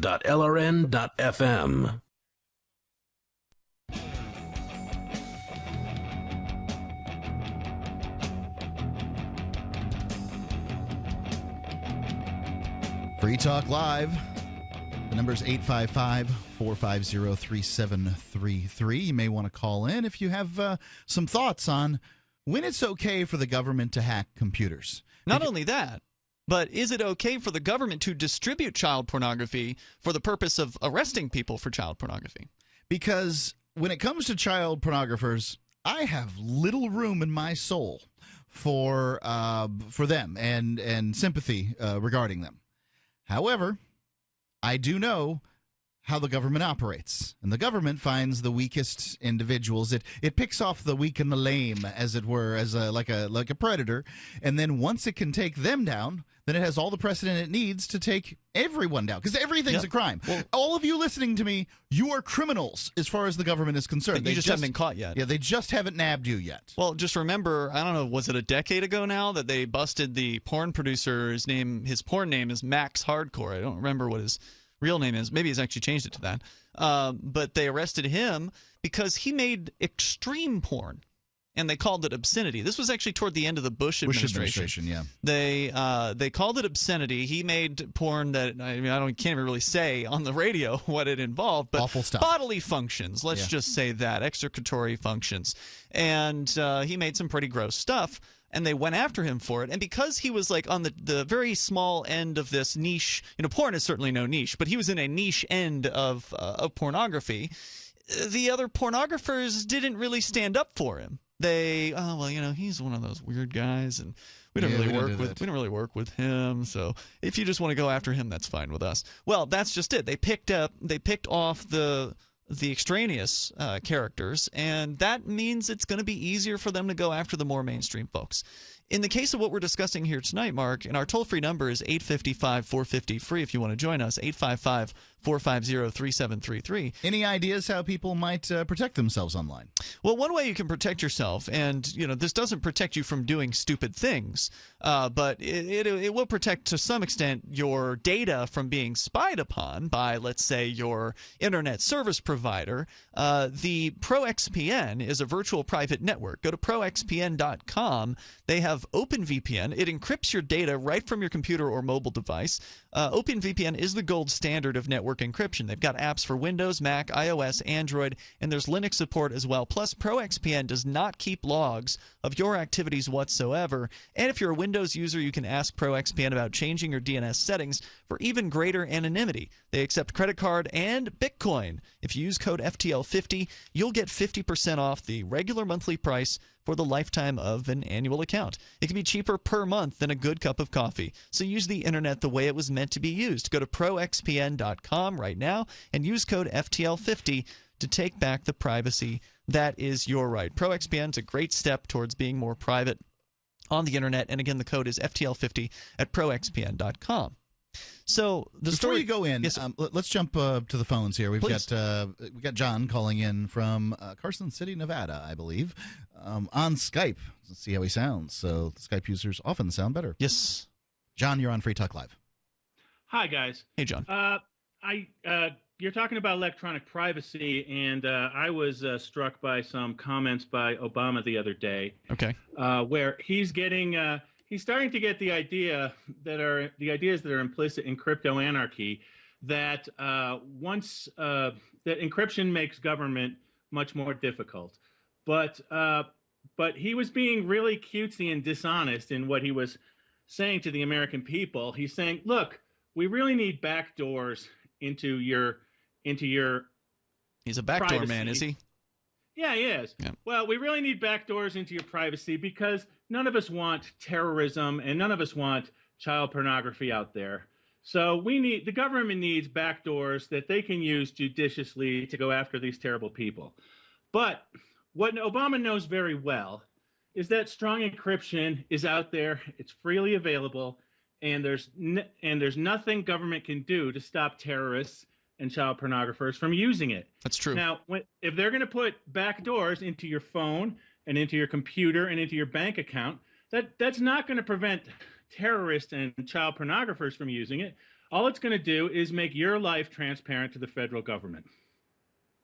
Yep, and we just read in the last hour how the NSA was at one point using the information that they had to, well, the idea was nominally that they were using it to go after terrorists, but turns out they're just turning it over to local law enforcement agencies to go after, drug criminals. And they're not saying what kind of drug criminals they're talking about here. They're not saying, are we talking about, the people who are moving huge weight of cocaine? Or are we talking about some kids selling bags of pot? We don't know. Yep, and of course they're going to use it for everything they want, and his whole argument for it is it's a canard because you can't stop the bad guys from using encryption. The thing about trying to stop them is that generally the people who are trying to stop become the bad guys. If they can go after the information that people have on their computers, then they can go after the information that CEOs, judges, politicians have on their computers. Once they have that kind of information, the whole ruse of a democracy disappears. Because you are no longer electing representatives, you're electing people that will then be turned by whoever has the ability to spy. And Edward Snowden made it clear that they are using the information for any purposes they want. And certainly, I'm sure they use it for purposes that even Edward Snowden wasn't aware of, and he probably, would agree with that too. Right, and he's been gone for 3 years, so who knows what they've been doing in the meantime. Right. But Obama says, no, you can just trust us. We're only after the terrorists and the child pornographers. There was a time when I was willing to do that. There was a time when I was willing to trust the information, the government with this sort of information. It's just that when I find out every single time they're lying. Every single time. That's right. I mean, it's gotten to the point that I'm willing to say things, absolute statements, crazy absolute statements like every single time. Yep. Please give me a call, 855-450-3733, 855-450-FREE, if you generally believe that the government is telling the truth. So how many people should the federal government be able to distribute child pornography to? And we're talking about real child pornography here with babies and things like that. This site was called Playpen. How many real child porn pictures and videos do they have to give away in order to bust one person? Because that's what they did in this particular case. They busted took over, one? No, they busted 130 of them. How many so far? They had thousands. They called this very popular. They called it a Thousands? super popular. They call it a highly popular child pornography website. They installed a hacking tool on over 1,000 computers and have made over 100 arrests from those 1,000 installs. So they probably distributed thousands upon thousands of images and photos. They ran the site for 2 solid weeks while they collected this data. I just wonder, not necessarily from you, John, but from our listeners out there, how many is acceptable? How many people need to be able to have child pornography distributed to them in order to bust one person for possessing it? Because I don't know how many of the 137, I believe, arrests they've made were actual child pornographers. Just people, consumers of it. Yeah. 855-450-3733. It's 855-450-FREE, or on Skype, like John did. Our username is LRN.FM. Free Talk Live. Hunters, anglers, campers, and survivalists. Get back to nature. Expand your horizons with the highest quality, most versatile, unique slingshots and sling bows on the market at slingbow.com. Sling bow products are compact and models start from just $17.98. They're perfect for your bug out bag or storing in your vehicle. Give yourself and your loved ones the excitement and tradition of sling bow. A new frontier in archery and truly modern twist on this primitive survival tool. Feel the thrill only at slingbow.com. No other network provides the level of customer service we do. When it comes to radio advertising, we are your one-stop shop. And no matter how big or small your business is, we can help. Email us at advertise@gcnlive.com, and an experienced advertising executive will help you take the first step towards driving more customers to your business or website. Advertise@gcnlive.com. Easy, affordable, effective.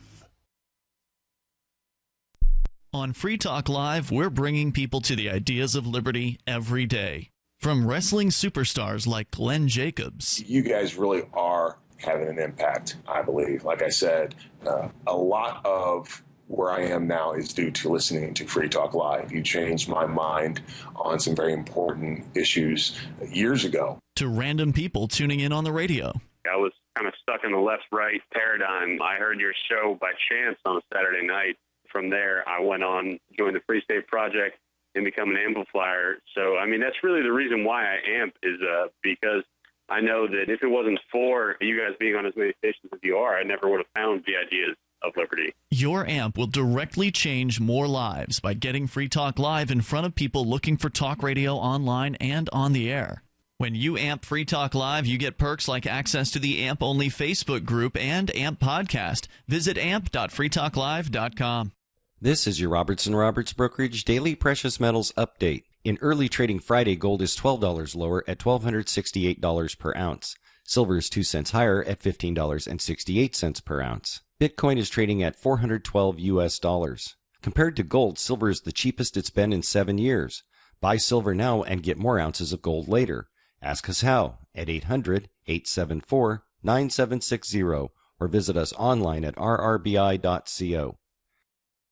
Did you know that you can listen to and watch Free Talk Live during our live shows 7 days a week from 7 to 10 p.m. Eastern via our studio cam at cam.freetalklive.com? Not only that, but you can also chat with other listeners at the same time. Do I need to mention that both the studio cam and chat room are totally free? Outside of Free Talk Live's live hours, you won't see a cam feed, but will hear audio from the Liberty Radio Network. So listen, watch, and chat all free at cam.freetalklive.com. That's cam.freetalklive.com.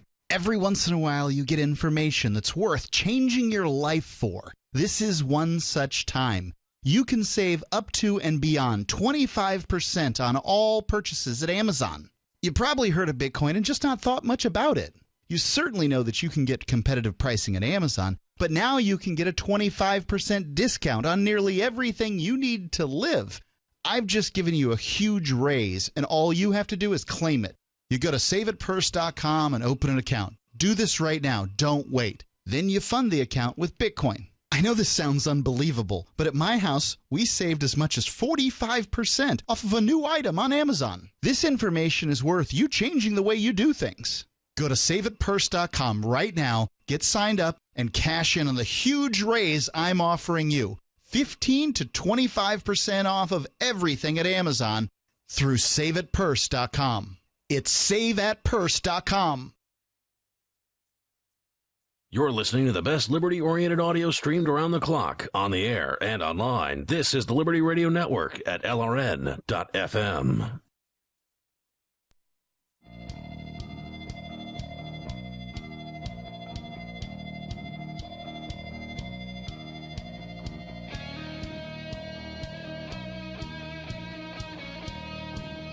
Free Talk Live. The number's 855-450-3733. And what we're talking about is would you call this a sting, Ian? This is an online sting operation, but it's new stingier sting. But more invasive than a sting. In a sting, for instance, you might go, be lured in by law enforcement to, do some illegal act. And Classic example is prostitution stings. Right, prostitution, right? So the police officer that they have posing as a prostitute doesn't actually have sex with you. Right. For money. They may accept the money, or they may decide that when the deal was placed, or whatever. They may talk about sex and look sexy, but they won't actually go through with the act. They may actually just consider that the accusations have been made in the past, and we don't have prosecutions of police departments on this one, but the accusation has been made that in some cases is all you have to do is speak to the woman, and you will be snatched up. So, but regardless, you're not going to have sex with a female cop posing as a prostitute. However, in this case, the FBI delivered. They delivered reams and reams of child porn to people who are interested in that sort of thing. That's right. On the dark web. They seized, according to Motherboard. I want to give you the number real quick. Yeah, thank you. 855-450-3733 or Skype, which I think Free Talk Live may be one of the very few shows that allows you to call in on Skype. Our username is LRN.FM. The number is 855-450-3733. So what they've done here, now when you install malware on someone's computer, malware is different from a virus.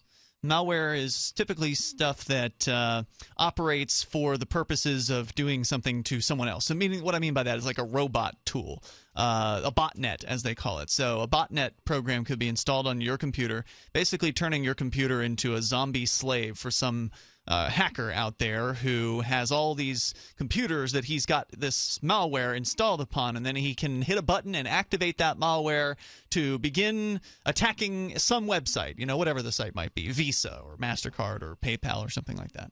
And so this botnet is made possible by this malware. Now, when you install malware on someone's computer without their consent, that's considered a hack, right? Like you've hacked into that person's system without their consent. You've broken in. Now, whether you did it via some sort of surreptitious means, or you physically planted the program on their computer personally, or you tricked them into downloading the software, it was not their intention to have your software on their computer. That's called hacking, as I understand it. Now, maybe some expert hacker would come up with a better term for it, but most people would consider that hacking. It would be considered breaking and entering. It would be a property rights violation for me to put some sort of thing onto your computer without your permission, wouldn't it? Yeah, I would say so. And it sounds like a violation of the Fourth Amendment to me. Well, the FBI has changed the name of this, the idea of malware, into a network investigative technique. It's now an NIT. When they do it, it's not hacking. When they do it, they believe that it's legal to put some sort of naughty tool on your computer. When they do it, it's not assault. When they do it, it's an arrest. Exactly. When they do it, it's not kidnapping. It's not stealing. It's when they do it, it's taxation. When they do it, it's not kidnapping. When they do it, it's an arrest. Yes, they have lots of different names for the things that they do, and they do under the color of law. So I'd seen a story about this previously, and again, we hadn't discussed it, but apparently the way they did this was they installed a Flash app. Now, listeners who may not be familiar, Flash is one of the ways it's kind of becoming an outdated method of showing not just video, but animation and things like that on a website. Flash is a way to it used to be a way to make a site feel more interactive or more snazzy or pretty or whatever. And it's become sort of a bulky thing that's being deprecated across the web. So it's being, I think, worked out of the web, but it's still pretty present in a lot of ways. So they put a Flash app on this website called Playpen that was in the dark web that they seized. So they somehow found the website. What is this Flash? Do you have any idea what this Flash app might do? I'll tell you in a moment. bouncing baby? I'll tell you in a moment. It was probably invisible, meaning that it didn't show you anything. Okay. But what the app did was it grabbed suspects' real IP address, their MAC address, and pieces of other technical information, like about their operating systems that could be identified later on, and sent them to a government-controlled server. So they put this Flash hacking tool into this child pornography website, continued to operate this child pornography site, which allowed for people to upload and download child pornography for a period of at least 2 weeks. And during that time, who knows how much was uploaded and downloaded. They managed to catch over 1,000 IP addresses from this particular hacking tool. Now, just a quick bit of information. This is not all of the people who went onto the site. Not everyone who's using the Tor browser has Flash installed. In fact, it's a bad idea to have Flash or Java or anything else installed into your Tor browser. The Tor browser, for security purposes, comes with a blocking program that's called NoScript, and that blocks all of the Java on every page. Now, so by default, the Tor browser does not have Flash. Does not have it. So if you're some sort of normal person out there that doesn't know enough to change these things on your Tor browser, then in all likelihood you weren't snatched up in this. And you would have had to have installed Flash onto your Tor browser to have gotten caught, as my understanding at least, to have gotten caught in this particular sting. We know that they've arrested about 130 people. 137, I believe. And then they that about more than 1,000, 1,300 IP addresses were harvested. 1,300 IP addresses were harvested, and they served up information. This is national or international, by the way. They served up information to basically anybody who would come on the site. That's so correct. It could be 10 times the amount of IP addresses that they harvested. The FBI serviced potentially 13,000 people child pornography and maybe more over the course of 2 weeks in order to arrest 1% of those people? That's correct. And further, this is shocking. If an FBI agent went out and let's say was trying to get people who were hiring a hitman and went out and shot 10 people for people so they could arrest one of them, that would be 10%. Right. Actually, they shot 100 people to arrest one person. You would call that a heinous and abhorrent crime. And you'll call child porn a heinous and abhorrent crime, and I will too. I'm with you. Mm-hmm. But if the FBI does it, it's okay. It's just a network investigative This technique. is not okay. Yeah. Isn't this nuts? These FBI agents, anybody who is involved with this from the top to the bottom should go to prison. It's a crazy story. And here's the other thing, Mark. Not only did they only catch make 130 arrests, and how many of them will stick, we don't know, but let's presume all of them. They've caught basically the most ignorant of the Tor users. Yes. It's very unlikely that they've caught any actual child pornographers. I'll go out on a limb and say that of those 137 people, I bet you not one of them was an actual child pornographer producer, someone who's creating as opposed to somebody who's child consuming pornography. It. Because I don't think people have very much sympathy for the people who are consuming it, but I would like to point out that if somebody's just going out there and looking to see how hard or easy it is to find child porn, because, to some extent you kind of have to go there and look to see whether it really is child porn. Who knows? If we're talking about 16-year-olds or something like that, well, we're not talking about that. I get that. But if we are, then nudie magazines have been guilty in the past of actually publishing women who have lied about their age. So child pornography actually exists in sort of collectors' magazines in some cases. Playboy is one that's sort of famous for it. Right. This is really weird stuff.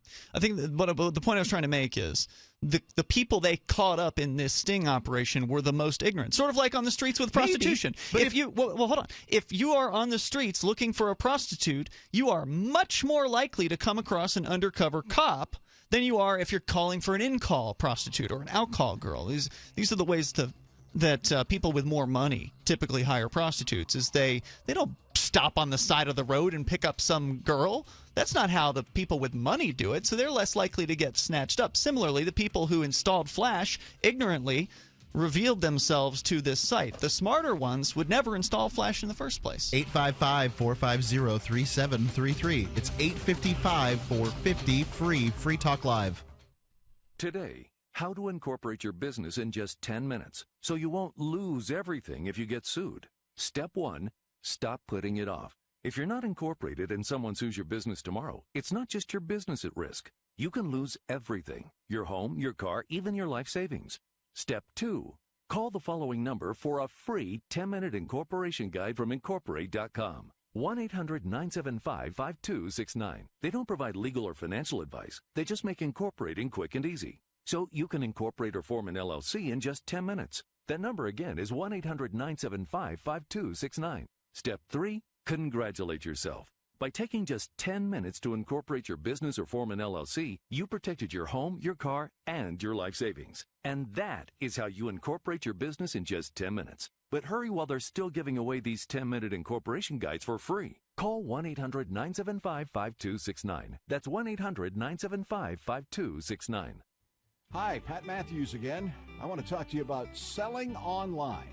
And when I say selling, I'm talking about your home, your car, and even buying a house or a new set of wheels. There's a new kid in town, and that's buysellmakeoffer.com. The revolution has already begun, and I invite you to be a part of it. You see, get in on the ground floor because buysellmakeoffer.com never charges item fees. Can you imagine what the other guys might charge you for selling a car on their site, let alone a house? Well, buysellmakeoffer.com doesn't do that. And you can use Skype and YouTube videos to sell your products, big or small. Go right now to buysellmakeoffer.com and set up your account.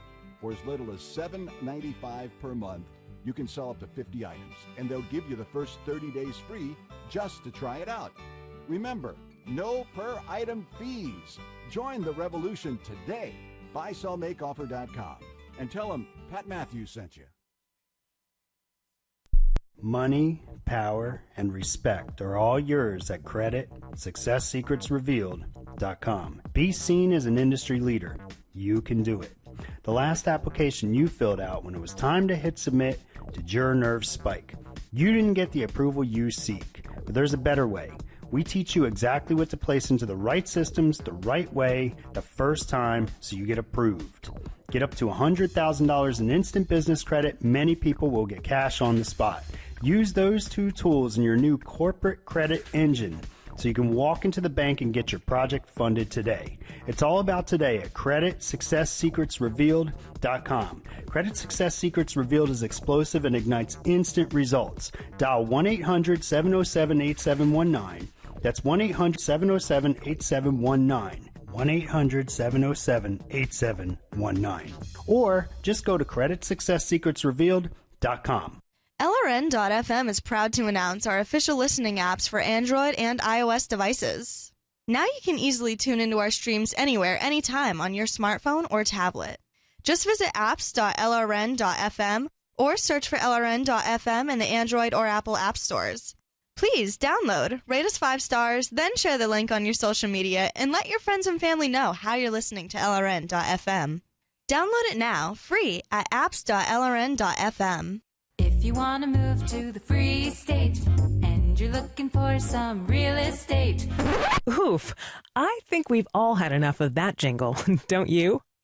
If you're going to invest in property in New Hampshire, it just makes sense to support a Liberty-friendly realtor. Call Mark Warden of Team Porcupine Real Estate for investment property or rentals in the Free State. Or visit his website. Come on, you know it. PorcupineRealEstate.com. While our satellite channel is free to listen to, it's not free for us. You can help us cover our satellite costs with the chip-in on the right side of the page at lrn.fm.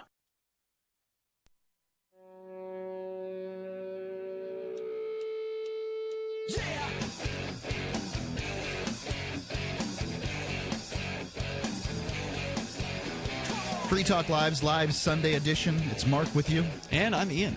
We're talking about the situation with the FBI hacking people's computers without a warrant. That's right. And thousands of computers. Distributing a great deal of child porn An unknown quantity of child pornography on what is described as a very popular child pornography website that they took over and then operated for a period of 2 weeks. And getting potentially less than 1% of the people to whom they distributed as arrests. Exactly. So we'll continue with that, but I also want to let you know about the AMP program. It's the Free Talk Live AMP program. It's a way to help Free Talk Live get on more radio stations around the country. We've got over 170 thanks to listeners like you. It's really the AMP program that has made it possible for Free Talk Live to be as widely heard as we are. And it's $5 a month to become a Free Talk Live amplifier. That's all we're asking for. And you get perks, of course, like access to the AMP-only call-in lines, the AMP-only podcast, and also there's an AMP-only Facebook group where our amplifiers get to interact with one another and host the show. So please go to amp.freetalklive.com. You can sign up through any major credit card via PayPal or Visa or MasterCard right through our website,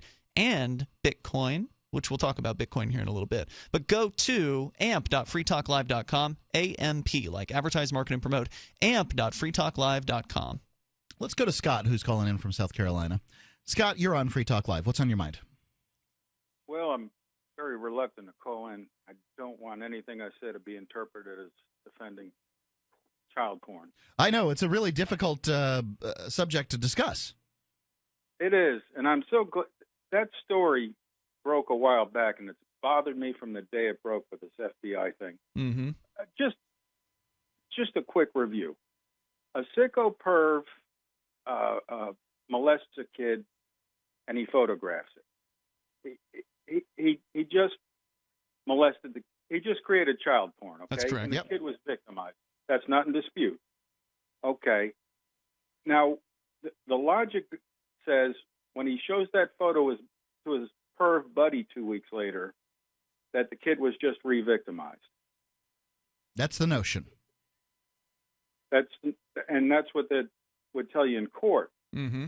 That Joe Jones had 70 photos on his computer, so he's tantamount to. He may as well have done it himself, the 70. I don't agree with that particular viewpoint, I don't either. But yeah, that is what the feds would say if they were trying to prosecute someone. And exactly, that's what the prosecutor's going to tell the jury. But I've got it's a leap of logic, but okay, if you buy that, then the FBI victimized kids for 2 weeks. They sure did. I don't see how you can argue it. You can say that, for instance, with the 137 arrests that they made, that they somehow, that they solved that problem.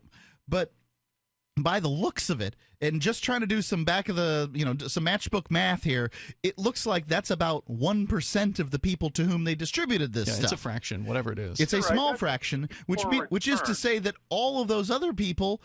Basically, the FBI committed a crime. Not when they do it, though. Exactly. Can I give you an example, a comparison? The DEA would not distribute heroin for 2 weeks to get deeper undercover or to get street cred because the risks are too high and there are boundaries. So the DEA is not going to distribute heroin because it will help their investigation. They're generally not supposed to, but I believe they may have sold some drugs in their investigation of the Silk Road. They may have, but they don't. It's tremendous liability. Right. And one more thing, I've seen some. I watch these stories, and we've had some locally. It seems Homeland Security is doing a lot of these child porn busts, and I was just wondering when this came under the umbrella of Homeland Security, which is a relatively new agency. Is this all PR stuff, like you guys might have suggested? It's always good for PR. Who doesn't like a good bust? Yeah, that's what people want. They want to believe that they're going out and getting the bad guys. Now, I know that they have successfully sued victims of child porn have successfully sued people who have possessed child porn in the past, and so therefore my question would be, can then the victims of child porn who have had their likenesses distributed by the FBI, are they now, are we all as taxpayers now liable for the actions of these FBI agents? I suspect not. How much are we talking about, a settlement here for? I mean, are we talking about $100,000 for each one of these people? More than 10,000 people? We're talking about some real money now. The FBI has gone out on a limb. I suspect none of them will be held accountable, certainly not going to come out of their paychecks. This is what disturbs me about this whole thing, is if the government can't commit a crime, then you're dealing with an unaccountable organization. If the government does commit a crime and doesn't get prosecuted, you've got an unaccountable organization. And then if it does get held to account, then it's us that get held accountable. This is just a big mess, and they shouldn't be doing this, is the best I can say. Scott? My name. Thank you. Thanks for the call. Thanks Great call. for the call. Great thoughts. There's a little bit more here from motherboard.vice.com. The case has drawn widespread attention from civil liberties activists because, from all accounts, one warrant was used to hack the computers of unknown suspects all over the world. And that is not what the Fourth Amendment says. No. It says it's very that the warrant needs to be particular. Yeah. Right. On top of this, the defense has argued that because the FBI kept the dark website running in order to deploy the NIT, which is their term for a hacking tool, network investigative technique, that the agency in effect distributed child pornography. Last month, a judge... They didn't in effect do that. They did it. They did. Last month, or they allowed it to occur, right? It was being distributed under their watch. They hosted the website. That's they true. darn sure believe that Russ Ulbricht was guilty of distributing drugs even though by hosting a website. Yep. And I thought that was kind of an interesting comparison, too, because in Ross Ulbricht's case, we don't know how they found Ross Ulbricht's server. The FBI never had to reveal that information in his case. But in this case, a judge has ruled that the FBI has to reveal this particular hacking tool as part of their disclosure. So we are going to learn more about it. Anyway, the defense argued that, again, the feds were distributing child porn. Last month, a judge ruled that the FBI's actions did not constitute, quote, outrageous conduct, unquote. This isn't outrageous. According to court documents, in a related case, the FBI harvested approximately 1,300 IP addresses and around 137 people have been charged so far. Motherboard found that the hacking campaign was global in scope, with computers in Greece, Chile, and the UK being affected. Since September, Michaud's lawyers, he's one of the people who was arrested, have been trying to get access to the NIT code. It wasn't until January that Vlad Teslekovich, the defense's consultant expert, received the discovery. However, according to him, the code was apparently missing several parts. One of those was the section of the code ensuring that the identifier issued to Michaud's NIT infection was truly unique, and another was the exploit itself used to break into his computer. So they just left those parts out. Quote, this component is essential to understanding whether there were other components that the government caused to run on Mr. Michaud's computer beyond the one payload that the government has provided. So the suggestion being that maybe they put other pieces of code on the computer that they have not yet revealed. Notice they don't say anything about Michaud not doing this stuff. They don't say anything about, oh, he could be innocent, right? Like the defense doesn't even bother with that. No, they're trying to get the evidence excluded. The code of NITs has been disclosed in the past. In a similar 2012 case called Operation Torpedo, the government provided details of its technique, which turned out to be a novel use of a popular hacking toolkit called Metasploit. Specifically, the FBI used a Flash application to make a direct connection over the internet instead of routing the target's traffic through Tor. Now it looks like the defense in this latest case will receive its own answers. Quote, the order yesterday requires disclosure of all of the code components, said the attorney, but he didn't say when his expert would be receiving the code itself. A spokesbureaucrat for the Department of Justice did not directly answer when asked whether the defense would be provided with the Tor browser exploit. He wrote instead in an email, quote, the court has granted the defense's third motion to compel, subject to the terms of the protective order currently in place. So the feds will have to give up the code to this particular exploit, but with another judge ruling that this was not outrageous conduct, who's to say whether the FBI will ever be held any kind of accountable for making this? I don't imagine that'll be done. I don't imagine that for a second. I don't imagine they'll be held to account, but I do imagine that they will now be able to use this as a way to go after anybody for anything that might be considered illegal on the internet. Mm-hmm. Maybe. You know, you just don't know. And could do the same thing on an underground drug site as well. They can go on Facebook. What about underage drinking? What about a whole variety of things? There's all kinds of stuff that can be done. I mean, Our toll-free number, if you want to join us here on the way, is Ethereum about to topple Bitcoin? Has Bitcoin met its match? 855 450 free. You can also bring up what you want on the live Sunday edition of Free Talk Live. Currency is too important a thing to be left in the hands of government bureaucrats, especially when billions of dollars can be created with the swipe of a pen. Overstock.com supports the cryptocurrency movement because it returns the power of an inflation-proof form of money to the people, where it belongs. Did you know that you can use Bitcoin to pay for anything Overstock.com sells while enjoying free shipping on orders of 0.211 Bitcoin or more? If you support freedom and the cryptocurrency movement, you should support Overstock.com. DVD, books, music, instruments, periodicals, computers, software, electronics, photo, cell phone, office products, home and garden, bed and bath, furniture, kitchen, pet supplies, automotive, hardware, apparel, shoes, jewelry, grocery, healthcare, sports and outdoors, toys, games, used, and more. It's a department store at your fingertips. Shop.freetalklive.com. Get all your shopping done, get a great deal, and a portion of your purchase goes to benefit Free Talk Live when you enter Amazon via shop.freetalklive.com.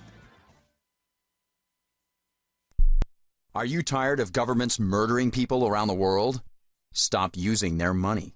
There is an alternative. Bitcoin is a stateless, free market, non-political currency. Bitcoin cannot be inflated or controlled by any government. By using their money, you are helping the state. Stop doing it. You have an incredible alternative available now. Learn it, use it, spread it. Get started with Bitcoin at bitcoin.com. That's bitcoin.com. The three most important things you can do for Free Talk Live are: 1, share one episode a week on Facebook or in some other social networking site. 2, buy the things you buy online through shop.freetalklive.com. 3, give $5 a month to the AMP program. You likely buy all kinds of things online. Amazon is the largest online retailer. You can get what you need at the same prices with free Super Saver shipping by going to shop.freetalklive.com. Please do your online shopping at shop.freetalklive.com.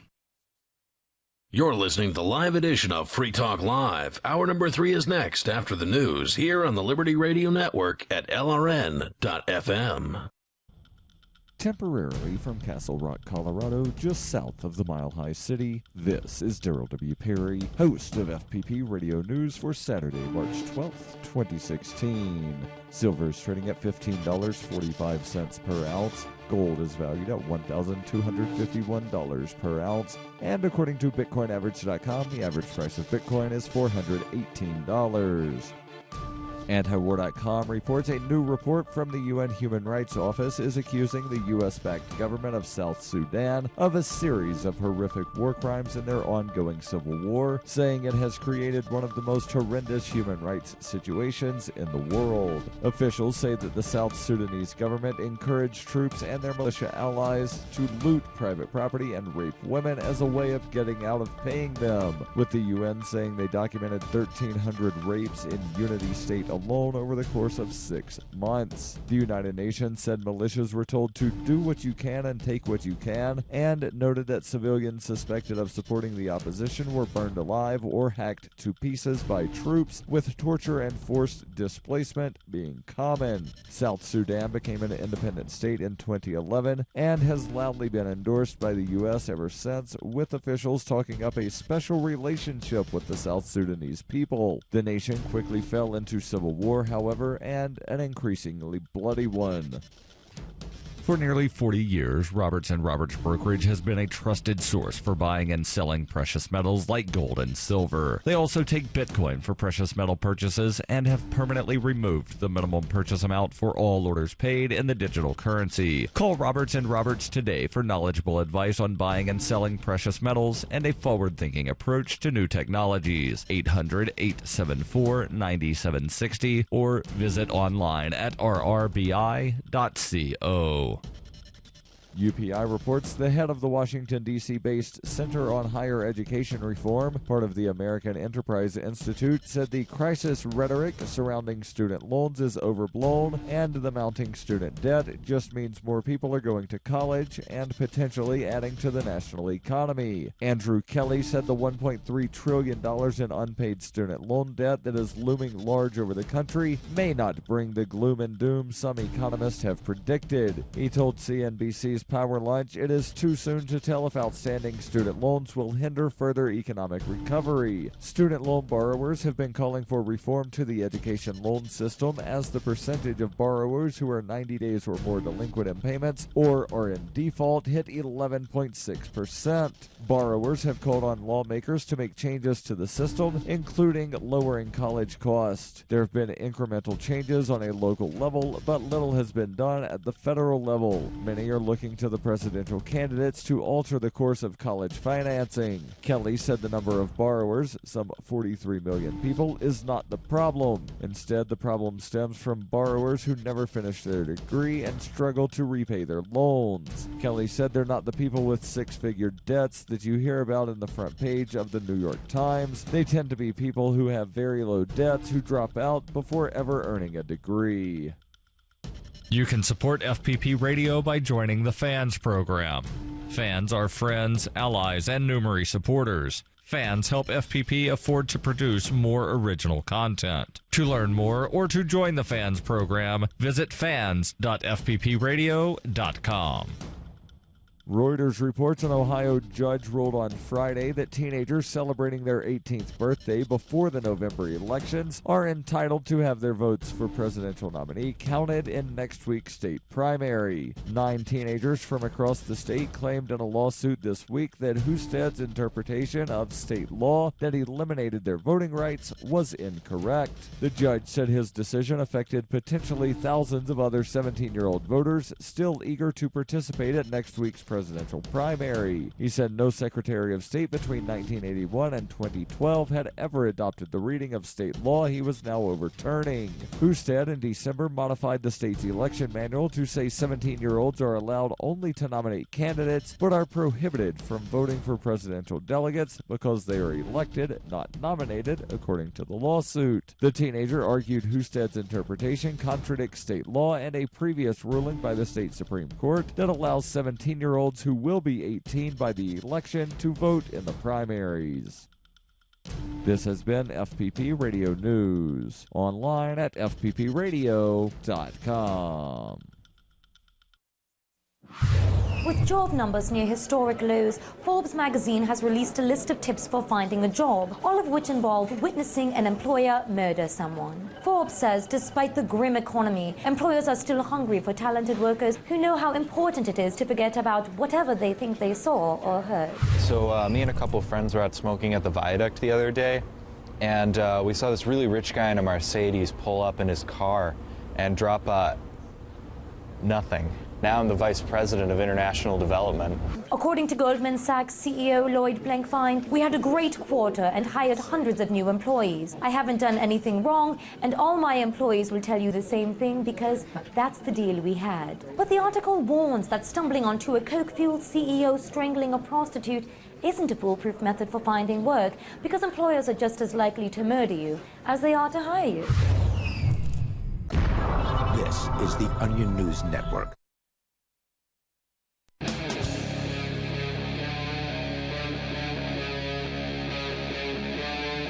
Free Talk Live.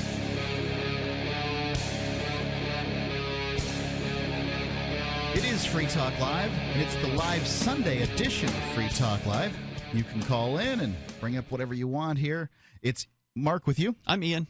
And Ian, over the last, I guess it was maybe the last week, I decided to move some of my very closely held Bitcoins into another cryptocurrency investment. And that was Ethereum. Now, I'm not saying I moved all of them by any stretch of the imagination. This was, putting my proverbial toe, maybe my foot in the water. Depends on what percentages you're talking about there. But that cryptocurrency is Ether or Ethereum. That's and correct. I want you to give me some confirmation bias that I've done the right thing.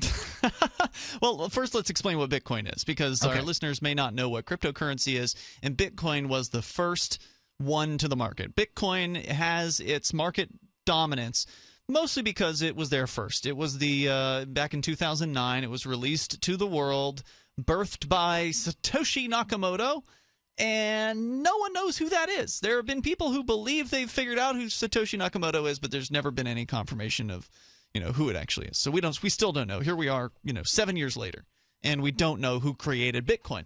The source code was released to the world. It's open source, meaning that anyone who's got the programming know-how can go through and they can audit the code. They can verify that Obama has not put any backdoors into the code, or the NSA, or whoever. And by now, somebody most certainly has audited this code. I mean, lots and lots and lots of very more than one intelligent and skilled people have done that. Exactly, which is one of the reasons why Bitcoin is currently worth over $400 per Bitcoin, because it's secure, because it's cryptographically sound. It's unhackable, basically. I mean, it can't be taken down by the government, and this is one of the reasons why the government doesn't really like it very much, because it essentially takes the power of money out of the hands of the banks and out of the hands of the governments of the world, and it puts it into the hands of the people. And I think that's one of the best ways to really explain Bitcoin. I mean, I've done a lot of Bitcoin sort of evangelism. I've hit the streets. I've handed out thousands of flyers about Bitcoin. I've talked to countless people about Bitcoin. And I think it's easy to explain in that it's hard to explain the technical how it works, because you don't need to know how dollars get printed or how dollars get brought into existence digitally to understand that they work and they do what they're supposed to do most of the time. So you don't need to know the background of how Bitcoin works. But if you want to learn that, by all means, there's plenty of tutorials and things that you can learn online. But it is important to know the basics about it, and that it is a decentralized currency. So centralized currencies are what we're used to, the dollars that you might have in your pocket, or euros, or wherever it is that you're listening in the world. Whatever government-issued currency is issued by some central bank.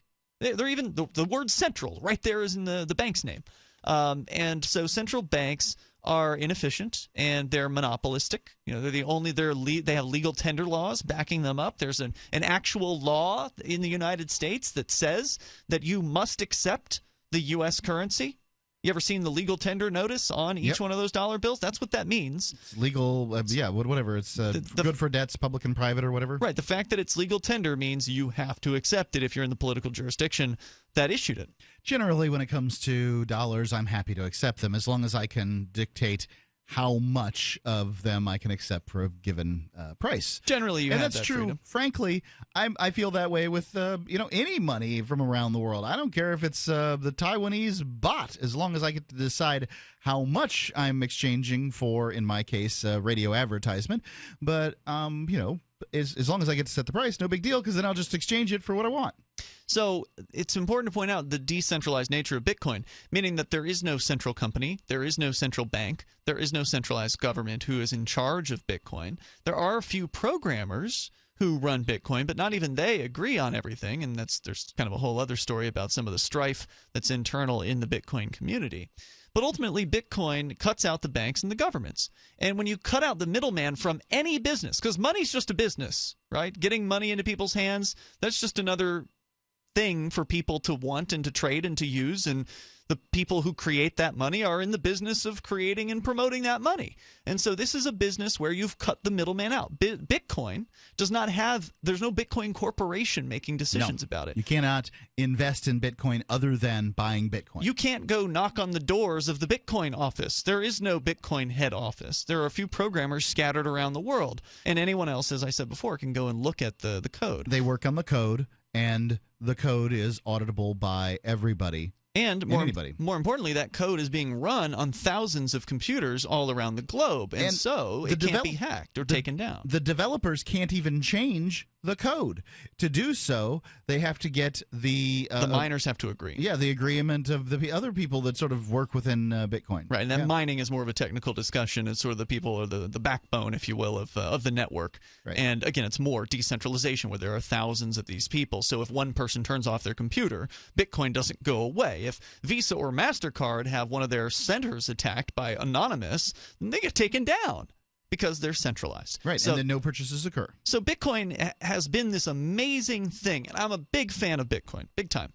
And then there have been all these other Me Too currencies, these altcoins, as they're called. Many of them just seem silly. Hundreds of them. And, some of them are intentionally silly, like the Dogecoin. Dogecoin, yeah. And it is silly, right? And it's still plugging along. It's in the top 7, I think, of all the cryptocurrencies out there. So there literally have been hundreds of Bitcoin imitators that have been spawned. There's been Litecoin, which we've talked about previously on the show, which is sort of like a faster, more nimbler version of Bitcoin. And Litecoin's always been pretty popular because I don't know if it was second to hit the scene, but it was certainly the second most popular for a while. I think it might have been second, but it was darn close to second. Yeah.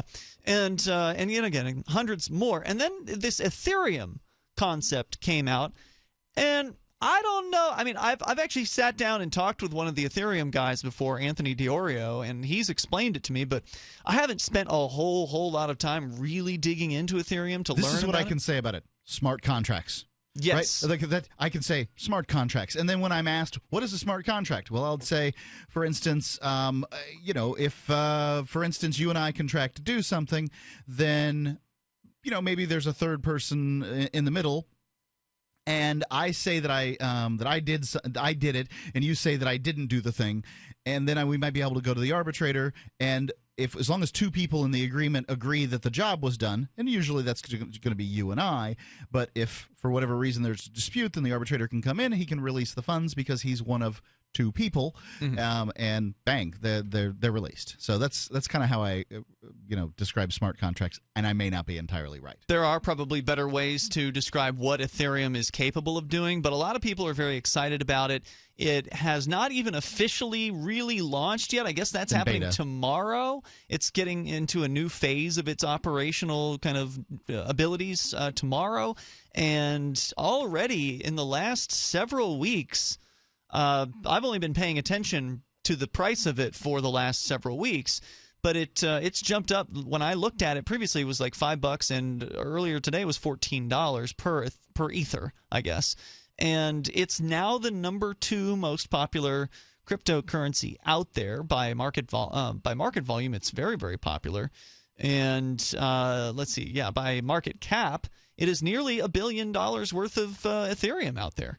Or Ether, whatever it's called. It's nearly $1 billion. And Ether is the currency. Yeah. Ethereum is the platform. The platform. And so it's more than just a currency, I guess is important to point out. Bitcoin's a currency, but it doesn't have as much as many options. You can't do as much with Bitcoin as you can with Ethereum. The Bitcoin doesn't have the contract thing built right into it, I guess.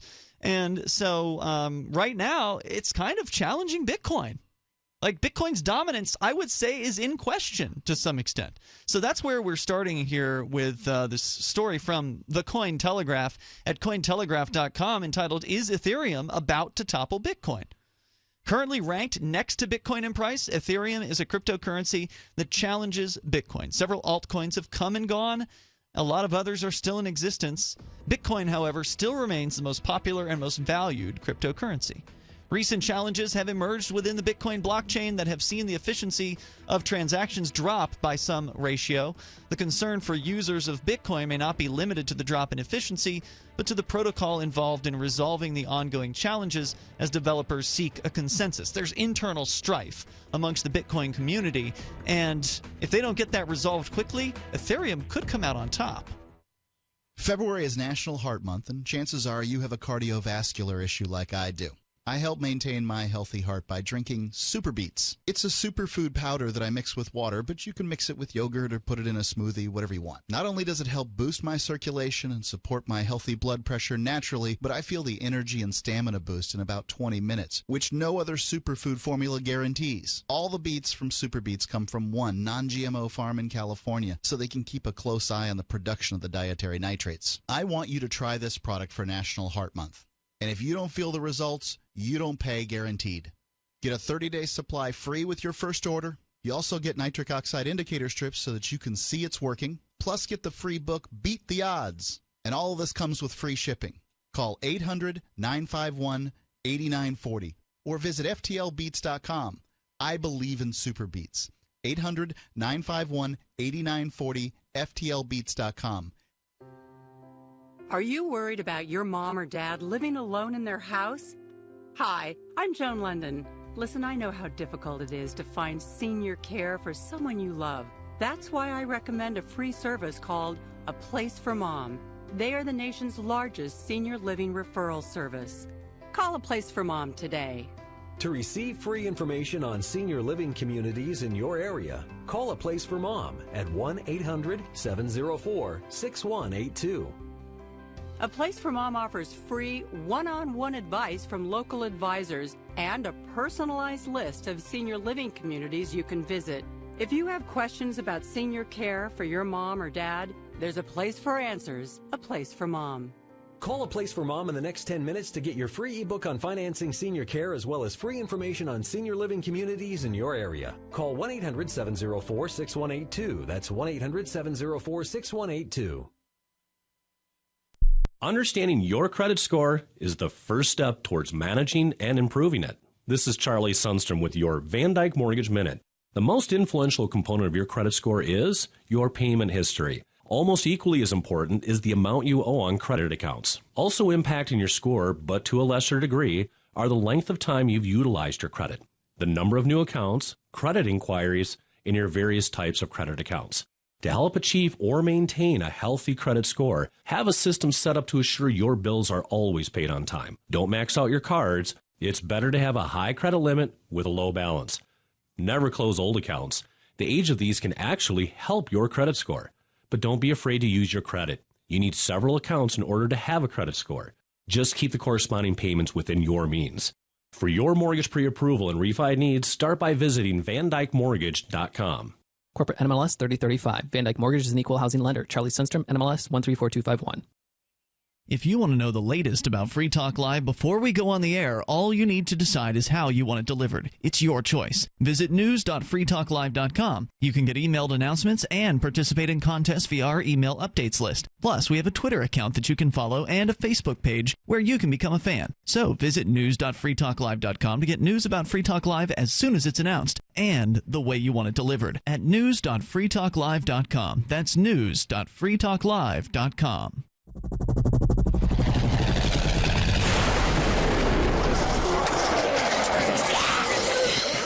In Survivor Max 2, School Bites, Max must scavenge through a wasteland swarming with the undead. Desperate to find the medicine he needs, he discovers a community of survivors at his former school. Has he finally found the safe haven he's been looking for, or will he discover that school bites?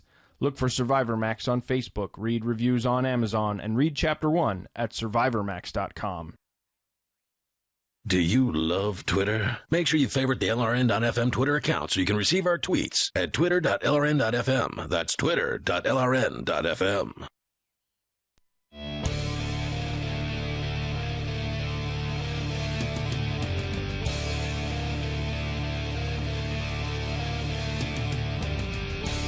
Free Talk Live, the live Sunday edition. It is Mark here with you. And I'm Ian.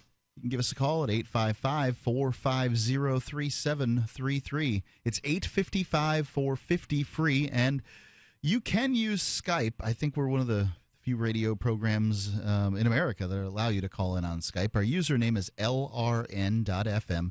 You will have to send a user request. I can take care of that very quickly, and then you can call in, and it's not a problem. And generally, you'll sound better. But you certainly can use the old-fashioned way. 855-450-FREE. You know, it'd be interesting to have somebody who's an Ethereum fanatic, somebody who is like all the way in, they've invested in Ethereum and they believe in it. This is the new competitor to Bitcoin in the cryptocurrency universe, these decentralized currencies. Somebody who's a real Ethereum advocate, because honestly, you and I, Mark, we know it exists. We've talked to some people about Ethereum. It's kind of where we were at on Bitcoin when it came out in 2011. I feel similarly ignorant now. I have some Ether, but I don't really know what to do with it besides hold on to it. And it's interesting because we're on the frontier of this Ethereum. It's going to launch into a new phase tomorrow. The price of it has been rising pretty steadily over the last 2 months or so, at least that I've been paying attention. And now there's a story over at Cointelegraph.com saying that maybe is Ethereum going to topple Bitcoin? It's already at a sixth of its market cap. Meaning that, as far as the amount of the value, the total value of all the Ethereum in existence, it's nearly $1 billion. And Bitcoin's only got 6.3 billion. So I wouldn't say it's striking distance, but it's got, it's closer than any other cryptocurrency out there. Litecoin, for instance, only has 147 million market cap. So, it's hot. One of the things I like about it is there are really, really smart people involved. Yes. This was one of my arguments for Bitcoin sort of early on is some of the smartest people I know are into Bitcoin and still are. I'm not trying to say that Bitcoin's on its way out. I have no idea. No, I mean, this could be an interesting contest between the two. No idea. And I think that, generally I believe that both of these things are good places to be. Yeah. However, put your money on both if you can afford it. Ethereum appears to be hot. That doesn't mean that it will go up if you invest, and I'm not recommending that. I'm as careful as I can be. Yeah, it could.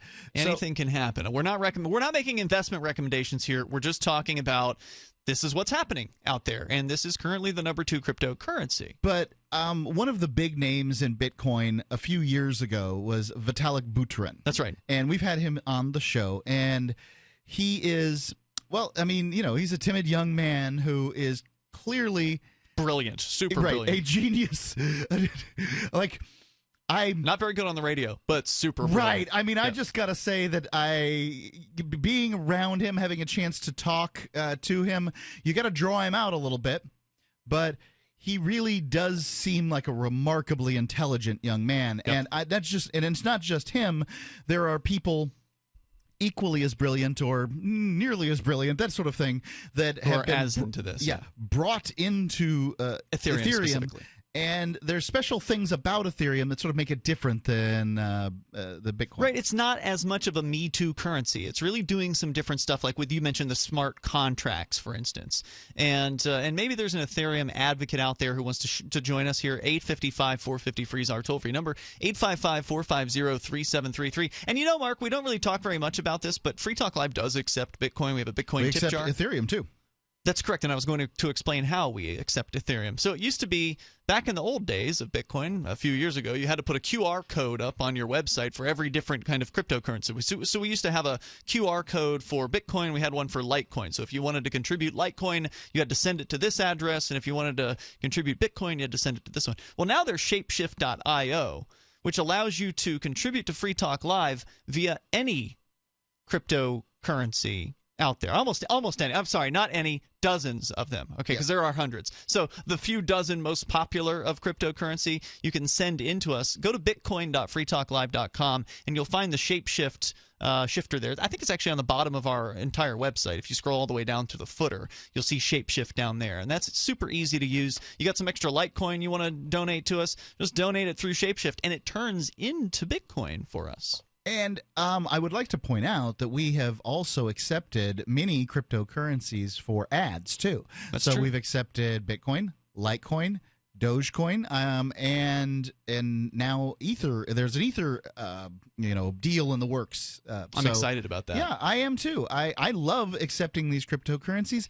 It's so much easier because I send an invoice, I get paid, I place some ads. No banks, no credit card companies, none of that. Wiring money, no big chargebacks. Pain in the butt. Checks, you never know whether or not it's going to clear. Credit cards, they take a fee. And if they decide that, and if the credit card's stolen, you don't get paid. Right. If they decide to reverse the charges, then whatever. So much better as a business to accept these things. So let's talk about Cointelegraph.com. The story is Ethereum about to topple Bitcoin. Ethereum utilizes a different protocol, has performed impressively, and has become very popular among other cryptocurrencies. It has several attractive attributes and growing awareness within the crypto ecosystem, but can it dethrone Bitcoin? Well, Roman Mandelael, CEO and founder at, I don't know where. It doesn't say. CEO and founder of something, said, "Time will tell, and I think we're on the right track." Further explained that Maybe it's the CEO and founder of Ethereum. Maybe you're right. I don't know. It's not clear. He further explained that while in the Bitcoin world, the size of the block is a constant value, and to change it, you need a verbal agreement from the people and an active update of the software. In Ethereum's world, the miners vote on the blockchain increase or decrease in the block size, and the mechanism is already there as the stakeholders keep adjusting the size from time to time. So let's explain what that means. This block size. This is the big debate right now. Part of the big debate in the Bitcoin universe is, should the block size increase or should it stay the same? And the idea behind these blocks, this is sort of what goes into the so-called blockchain, which is the technology that runs Bitcoin. That is sort of behind the scenes of Bitcoin. When the miners... It's an online ledger of all transactions that occur. Now, that and the doesn't blocks mean include those transactions. the blocks include the transactions, and they don't necessarily say, like Ian sent Mark some money on such and such a day. They have these account numbers. In the same way that Swiss bank accounts were anonymous, it's anonymous in that way. However, if you continue to send transactions from one particular account, maybe somebody will be able to track, what your stuff is. So it's a good idea to change things up. By the way, they have new wallets that are out. I've got a great wallet from Jaxx, Jaxx, who it changes your wallet every time you make a transaction. Yeah, I've been liking the Jaxx wallet so far. I've been experimenting with it as well. But by the way, it has Bitcoin and Ether. The block size debate is what is choking up the Bitcoin world right now. It's been going on for months. We were talking about it back at Keenvention when Gavin Andresen, one of the head programmers of Bitcoin, came to the Bitcoin panel. You can watch the panel discussion over at keenvention.info and see what these guys had to say about it, because this is the most controversial topic right now. The idea is if they don't increase the block size, that Bitcoin will never be able to scale up and compete with Visa and MasterCard, because it won't be able to handle enough transactions per second. And what they're saying here is that Ethereum won't suffer from that problem because they don't need to have some board of people, programmers, decide on this thing. That the market can sort of decide with Ethereum. It's exciting. It's Free Talk Live. Don't know what's in your drinking water? Better get a ProPure. With the Pro 1 G2.0 all-in-one filter, remove over 200 contaminants, including fluoride and lead. Taste water the way nature meant it to be. Clean, crisp, and refreshing. See the complete line of ProPure water filtration products. There's a ProPure system for you. Visit your authorized ProPure dealer for details on our current free shipping special or ProPureUSA.com. That's ProPureUSA.com. Are your Google search results killing you? Unflattering content in blogs, news articles, online reviews, social media, or other sources can jeopardize your reputation, your business, and your livelihood. Let Reputation.com help. Our patented technology will make the truth about you more visible while pushing down unwanted negative content. Improve your Google search results. Call Reputation.com at 1-800-831-0771 for a free consultation. That's 800-831-0771. The Free State Project has reached its goal of 20,000 liberty lovers who've pledged to move to New Hampshire and get active to achieve liberty in our lifetime. Perhaps you're trying to figure out what part of New Hampshire should be your destination.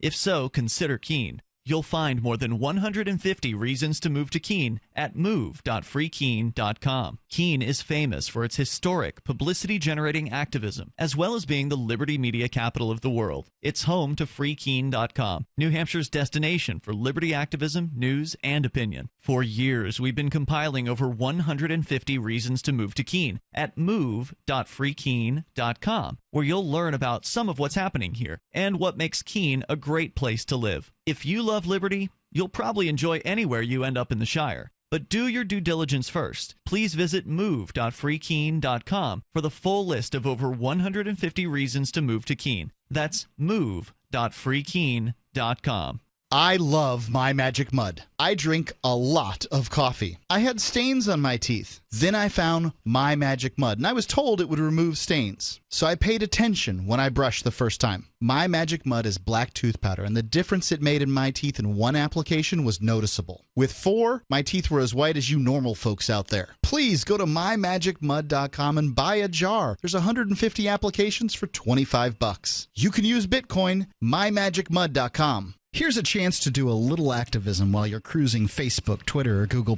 Between the LOL cats, the recipes, the hot girls, and the inspirational sunrise memes, Free Talk Live's posts pass by your newsfeed. Like them, comment. It gives us more exposure. If you don't see our posts, click like at facebook.freetalklive.com and then hover over it to click Get Notifications. It's an easy way to spread the ideas of liberty a bit further. I know you're busy, but you can spare that 1/10 of a calorie it takes to click on something. facebook.freetalklive.com. Arcade City is a ride-sharing app built by drivers for drivers. It's more decentralized than Uber and Lyft. With Arcade City, you can keep all of what you earn. Sign up now to drive for Arcade City at arcade.freetalklive.com. Arcade City was created by New Hampshire liberty activist Christopher David. When he publicized the idea in January 2016, he hoped to recruit 100 drivers by the end of the month. Instead, he blew past his goal with over 1,300 drivers signing up in just 2 weeks. Arcade City is connecting drivers directly with riders and is disrupting the already disrupted transportation industry. If you want to get involved, you can join as a rider or a driver. To ride with Arcade City, visit arcaderide.freetalklive.com. To drive with Arcade City, visit arcade.freetalklive.com. That's arcade.freetalklive.com to drive, or arcaderide.freetalklive.com to ride with Arcade City. Listen to LRN.FM on any phone, anytime. 213-493-0309. That's 213-493-0309.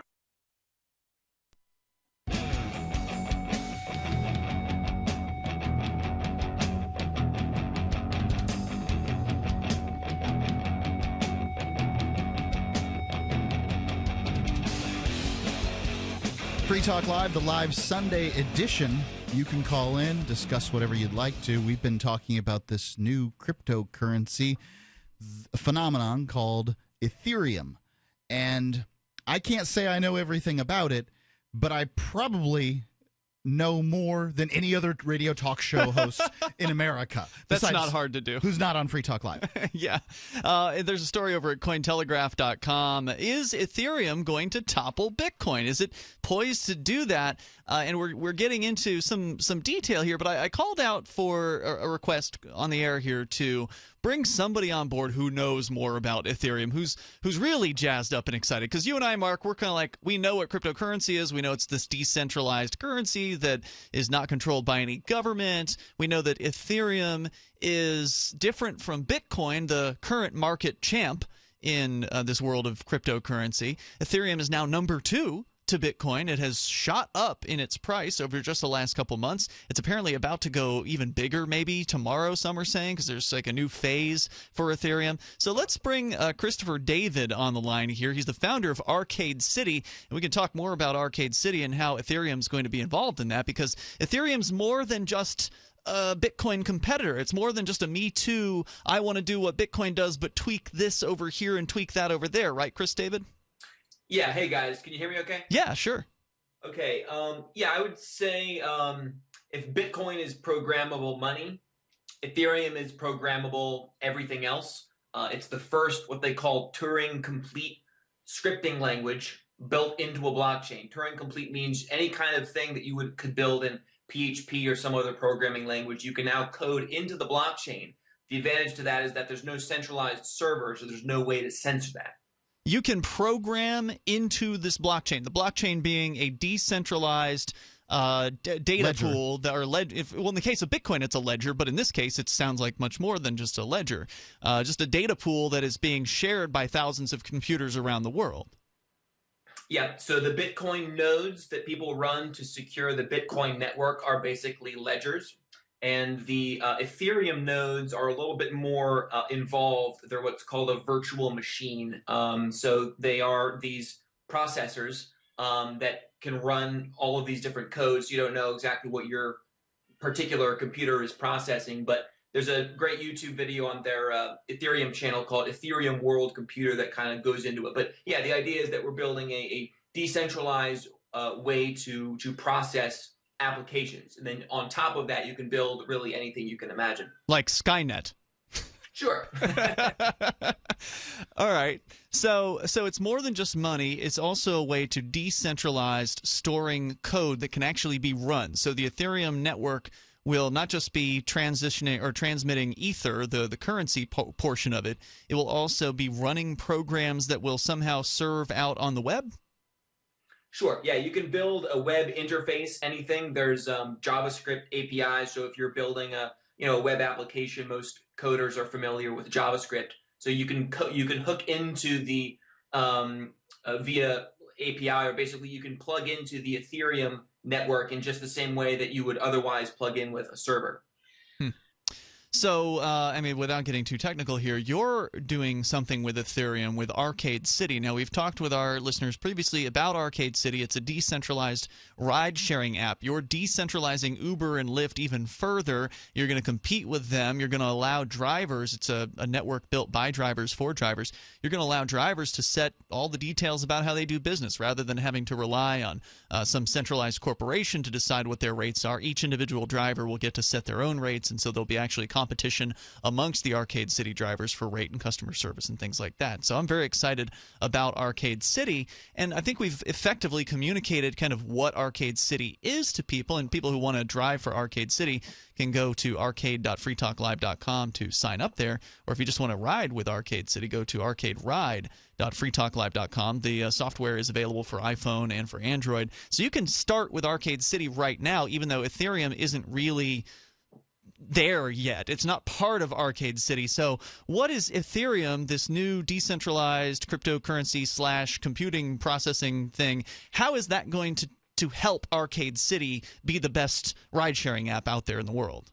The main thing in any decentralized network that you want to have a critical mass of people interact with each other according to certain rules and guidelines is reputation, and decentralized reputation. How to square that circle of allowing people to be anonymous, but not completely anonymous. We need to have some kind of guidelines for how we're rating rides and have there be a blockchain be that kind of source of truth. People can say, oh, that driver's a 4.5, and then have all of the the code that goes into that reputation system be open source and have people be able to inspect it and see that there's some integrity there. That concept of decentralized reputation is something that a lot of Ethereum developers are very excited about building.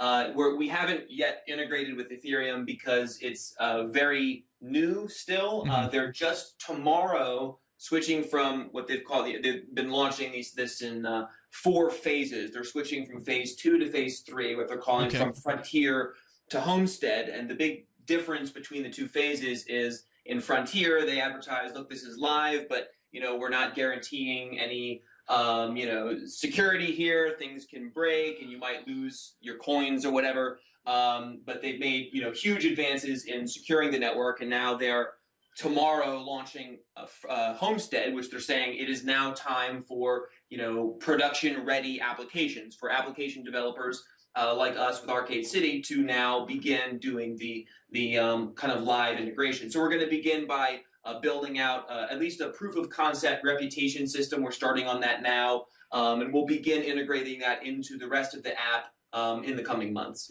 In many ways, this is what libertarians, people who have been talking about what stateless reputation programs might look like. This can fulfill that, possibly in the future. This might be able to fill that that niche. By the way, I did share that video, Ethereum, the World Computer, on our Facebook page. Cool. I'm going to check that out later. Facebook.freetalklive.com. It's no commitment at all. It's less than 2 minutes. Okay. All right, I like that. So reputation is going to be run by Ethereum with Arcade City. What else do you envision? Anything else, or is that pretty much where you've gone so far? I mean, that's the beginning component of it. The rest, it's fine to run on our app, but one problem with an app is that there's a single point of failure. If one company with one group of people is running an app through one distribution channel, or the Apple and Android Play stores, and as you think forward, like, hey, one of the cool big advantages to blockchain technology is being able to transact with people peer-to-peer and not need to ask some central intermediary for permission. So we're beginning with the reputation system because that's the first kind of application that makes sense for us. But the idea is to get this to the point where anyone anywhere can connect with anyone and transact and barter and come to negotiate and have this be not anything we need to worry about what government X or app channel Y is going to worry about what's going on in the platform. We're just allowing people that market to connect peer-to-peer and provide services to each other and let the ratings and the community figure out who should be rewarded for what kind of behavior. Give us a status update. I know this is going to be a big week for Arcade City, and I know there's a lot of hush-hush around that, so I'm not going to spoil or spill the beans here. But give our listeners a status update, because we know when Arcade City launched back in January, you were hoping to reach 100 drivers in 2 weeks' time. You hit 1,300 instead of 100. What's the current driver count internationally? 3,000 or so, and we kind of have not been pushing out. We have not been trying to sign up more drivers because we've kind of, the intent with this was to sign up drivers to, test the platform, right, which we've been doing a lot of over the past month. We've released like 45 app updates pretty much once per day. Yeah, it's amazing. We're updating things. So we're now at the point where we're comfortable. Tomorrow we're launching a nationwide press release, through the typical PR distribution channels, and we're just kind of announcing our presence in 27 states and Australia, and some we're launching in Mexico, Canada, and Sweden in the coming months. I'm very excited. I love what you're doing, Chris. Thanks for coming on to talk Ethereum with us, and of course we'll keep talking with our listeners and you about Arcade City as it develops. No problem. Thanks, guys. Yeah, good luck this week. Christopher David, go to arcade.freetalklive.com if you want to sign up for Arcade City to drive, and arcaderide.freetalklive.com if you want to ride with them. It's Free Talk Live. There comes a time when you need custom embroidered or screen printed apparel for your business, organization, or a special event. Corporate Casuals has been helping people create great-looking logoed apparel for over 25 years. They can produce a single piece or thousands using name brand apparel like Nike, Patagonia, Adidas, and Hanes. Create your logo in their online embroidery design studio, or upload your existing logo and they'll turn it into embroidery. Go to corporatecasuals.com/FTL and include FTL in the order notes and save 5% on your order. As a pioneer of the e-commerce movement, Overstock.com is proud to be the first major retailer to accept Bitcoin. Overstock was the first because Patrick Byrne, Overstock's CEO and founder, firmly believes in personal freedom and cryptocurrency. Over the past 16 years, Overstock has furnished over 18 million homes with a diverse line of products to suit everyone's unique styles and preferences. Support Overstock and freedom of choice while enjoying free shipping on orders of 0.211 Bitcoin or more. For over 5 years, you've been hearing about the Berkey guy, so you may know a few things about him. For example, you are well aware of the superior quality and effectiveness of Berkey water filters and accessories. But did you know the Berkeys have had independent lab tests done to prove just how effective they are? It's true, and he can email you the test results. Just visit goberkey.com. You may also know that the Berkey guy has helped tens of thousands of people get better prepared. Now here's something you may not know. GoBerkey.com has amazing specials and deals all the time on a wide variety of survival and preparedness products. Most ready to ship same day. Visit the Berkey Guy at goberkey.com and be sure to click the red Products on Sale Now button. You can always call toll-free 877-886-3653. Again, that's 877-886-3653. GoBerkey.com, home of the Berkey Guy. All experts agreed this week that the dying U.S. economy is no reason at all to stop investing in print media, calling the newspaper and magazine industry a veritable cash cow with massive potential for growth. Top experts everywhere said that aggressive investment in print media will pay off in spades, and that newsprint is in no way threatened by internet news sites or online video content. Besides, everyone in the know agreed, loyal readers of newspapers would never, ever in a million years turn their back on the trusted print media industry that has always been there for them in good times and bad. This is the Onion News Network. It's the Onion Radio News. I'm Doyle Redland. Cardiologists announced today that test subjects who took a single aspirin tablet followed by a fifth of bonded Kentucky bourbon were 85% less likely to realize they were having a heart attack. Potential side effects for the new treatment include slurred speech, impaired vision, and vomiting. Doyle Redland for the Onion Radio News, online at theonion.com. So you've heard all 3 hours of the latest episode of Free Talk Live, and you're still hungry for liberty-oriented audio content? Did you know that we have another 24/7 audio stream at LRN.FM? The Liberty Radio Network airs the latest episodes of some of the best liberty-oriented podcasts on the internet around the clock. In addition to recorded content, you'll also hear live shows like Free Talk Live, originating from our Keene, New Hampshire studio. So listen anytime at LRN.FM. That's LRN.FM. This is your Robertson Roberts Brokerage Daily Precious Metals Update. In early trading Friday, gold is $12 lower at $1,268 per ounce. Silver is 2 cents higher at $15.68 per ounce. Bitcoin is trading at $412 US. Compared to gold, silver is the cheapest it's been in 7 years. Buy silver now and get more ounces of gold later. Ask us how at 800-874-9760 or visit us online at rrbi.co. If you enjoy LRN.FM, please contribute to your favorite shows via their websites and become an amplifier at amp.lrn.fm. That's amp.lrn.fm.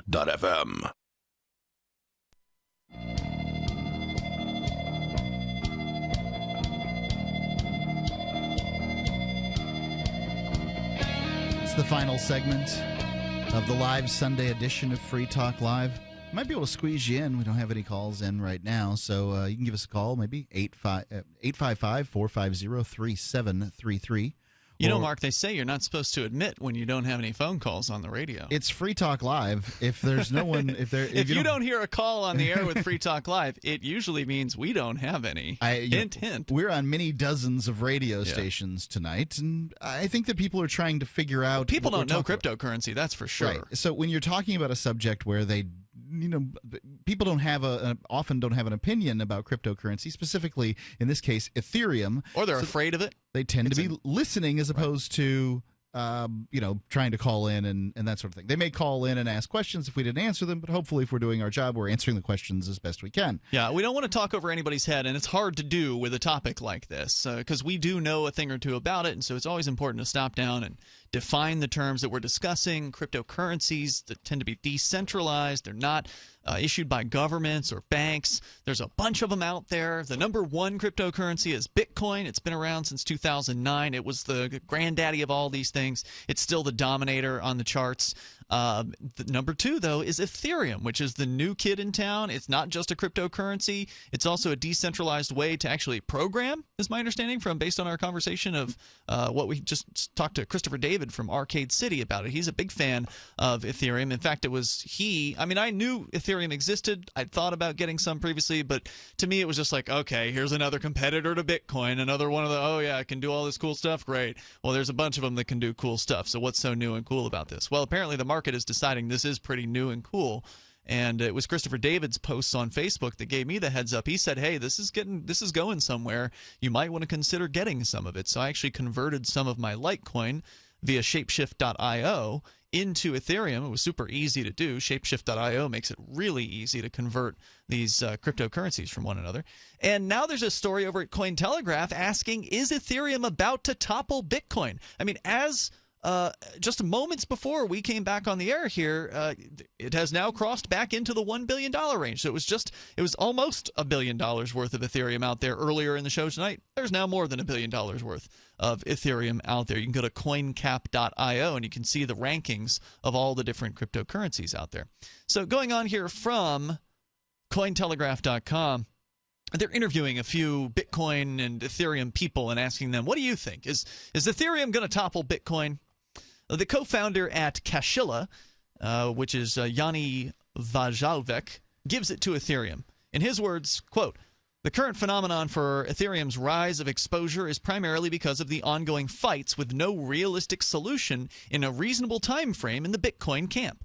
However, I'd say that's true. Right. Bitcoin, at this point, what it looks like to me, and I'm not claiming that this is the whole story, but what it looks like to me is that there's miners who want to get as much as they possibly can for transaction fees. And look, that's how businesses are. Businesses want to get as much as they can for their product or service. But competition is what keeps pricing down and allows people to use it. So, in the case of Bitcoin, the miners are like, hey, it's really nice getting all these fees. Well, sorry, somebody's going to eat your lunch if you boys don't get your crap together. You can't rest on your laurels, especially in this particular area where there's a bunch of people trying to eat your lunch. You're going to look real dumb with all those ASICs sitting in your basement if you don't start running Classic, is the best I can say. Now you are talking in code here. ASICs are mining rigs, and these are specialized computers. Bitcoin Classic is a competing version of Bitcoin that's trying to outdo the current version of Bitcoin. Yeah, I was specifically talking to any miners that might be listening, as opposed to. I just wanted to translate what you were saying as much as I could here briefly. He went on to say Ethereum will establish a firmer position than Bitcoin, identifying that it is a system on which not only tokens of value can be exchanged, like Bitcoin, but where decentralized applications are able to run, as Christopher David was just explaining, and added that even Bitcoin could run on Ethereum, but not the other way around. Alexander Matanovic is the CEO and founder of EC District. He recognized the initial momentum that has propelled Bitcoin very far and the amount of work that any challenger has to do. He also identified the potential of Ethereum, saying, quote, Bitcoin had a huge first-mover advantage, and probably no other cryptocurrency-related project will ever create so much hype. However, it doesn't mean that no other altcoin will ever match Bitcoin in number of users or market cap. Ethereum still has a long way to go, but it does look like a strong candidate to challenge Bitcoin's domination in the realm of cryptocurrencies. However, it's still a Bitcoin's world today. The founder of CryptoPay, George, I love all these international names here. These are really international currencies, Basaldes, who recognized the potential of Ethereum but also identified its limits when placed side by side with Bitcoin. He had this to say, quote, Ethereum would play a great role in the future in case the protocol would get more updates and would be more, let's say, developer-friendly. However, given the amount of funds invested in Bitcoin companies and especially in mining Bitcoin, I do not think that Ethereum would beat Bitcoins. But that's just the way things are today. And yeah, there's a lot of money and there's a lot of investment in Bitcoin. But if people start to feel, if those investors start to feel the winds shifting, they might start investing in Ethereum as well. I've been looking at the Ethereum charts while we're talking here, and there's been a bit of a dip while we're while we've been discussing this. It's gone. Good time to buy. Yeah, well, I'm not going to. I am not making that claim. Right. I will tell you this may be a peak. I mean, it may it's at $13 or whatever per Ether right now. It was as high as 15 since we've been on the air, and as low. It's at 13 now at this moment, but as low as 1050. So that's a big move in just the amount of time we've been talking. And I like I said, I own some Ether because I'm interested in it, and I think that it's... You converted some of your Bitcoin to Ether. I did. I converted some Bitcoin to Ether. Was it Shapeshift.io that you used? I did use that, and I think that it's for me, that's what I want to do. I want to see. I'm interested. I believe it's hot. I like it for that reason. I also think that the technology is interesting, and I like the people that are involved. Yeah. So I haven't been in an altcoin, in a very an alternative cryptocurrency in a very long time. Mm-hmm. I forswore them, had no interest in them. Yeah, just not going to do that. Bad idea. Yeah, because weren't you like dabbling in a bunch of them for quite a while? Like you'd buy here, you'd buy over there. Yeah, I did, and I made money on them. That was when they were popular. They were hot at the time, and then I just decided to get out. I had seen an article written by a person that I respect, Eric Voorhees, about altcoins and what his thoughts were, and I was just like, I'm going to step out for a little while. So there you go. And Ether, I've stepped back into the area of altcoins because I think that it has some legs, and I'm interested in it. I am not recommending it to people, right? But if you want to check it out yourself, then feel free. I mean, obviously, this is an early stage here. We're still talking, even though we're talking about the second most popular currency, it's still barely even, out there. It's actually hard. Like when I first heard about, hey, it's time to maybe consider getting some of this, like a month ago, I was looking into, okay, well, how do I do that? Because Shapeshift.io. But that's how you change. But what do you store it in? And thankfully, Jax had just come out, because the only other way to do it at the time was to like download the actual code for Ethereum. Yeah, I looked at that. I was pretty confused. Yeah, I mean, I could probably handle it if I put some time into learning how to compile the code and do all the stuff you need to. But it was more of a tech geek thing until the Jax wallet came out, which is beautiful. It's so easy to use. I did it, and it was awesome. Well, and the smart thing that Jax is doing, it's JAXX. The smart thing they're doing is it's a Bitcoin wallet first and foremost, but it also has Ether as well. Yeah. So you can have both of those cryptocurrencies in one piece of software, one wallet. It does this. It does the thing that I really liked about blockchain too, which was allows you to access your wallet on both your laptop and your smartphone. That's correct. Yeah. And to me, I just love that aspect of it. I can do that sort of business, and I found that to be very important when I was transacting on Shapeshift. So then instead of trying to copy and paste these wallet addresses back and forth into the extension on the browser or whatever, all I had to do was use my phone, flash the QR code, and then I'm sending and I'm receiving and I'm doing all that stuff. So it was very, very convenient. So we're definitely going to be keeping our eyes on Ether here on Free Talk Live, I think. I mean, it's the number 2 cryptocurrency in the world. It's a sixth of the value of, at least the total value of Bitcoin. And again, if you want to keep up to date with it, you can follow the price over at coincap.io, which is like a sister site to Shapeshift.io, and it kind of keeps the track alive. You can watch it change in price live whenever you want to, so that's pretty cool. And of course, I'm still a big fan of Bitcoin. I mean, I'm a huge advocate for it. That's the one that's got the market penetration. That's the one where there are Bitcoin vending machines, where there are businesses that are accepting it. We just went to Social Sundays tonight here in Keene, went to a local burger place, and they accept Bitcoin at the counter, which is awesome. So you can actually pay with – so Bitcoin is much more real world. It's there, but Ethereum hasn't really even officially begun. It's still in the beta phase until tomorrow. Yeah, I've heard one of the critiques of Ethereum at this point, no one has bought anything physical with it, and I don't know the answer to that, but I've heard people say that. So. Give them time. We'll see you tomorrow night. Online in the meantime, you can join us at freetalklive.com. Since time began, tyrants have taken aim at personal liberties. Now there's a movie that aims back.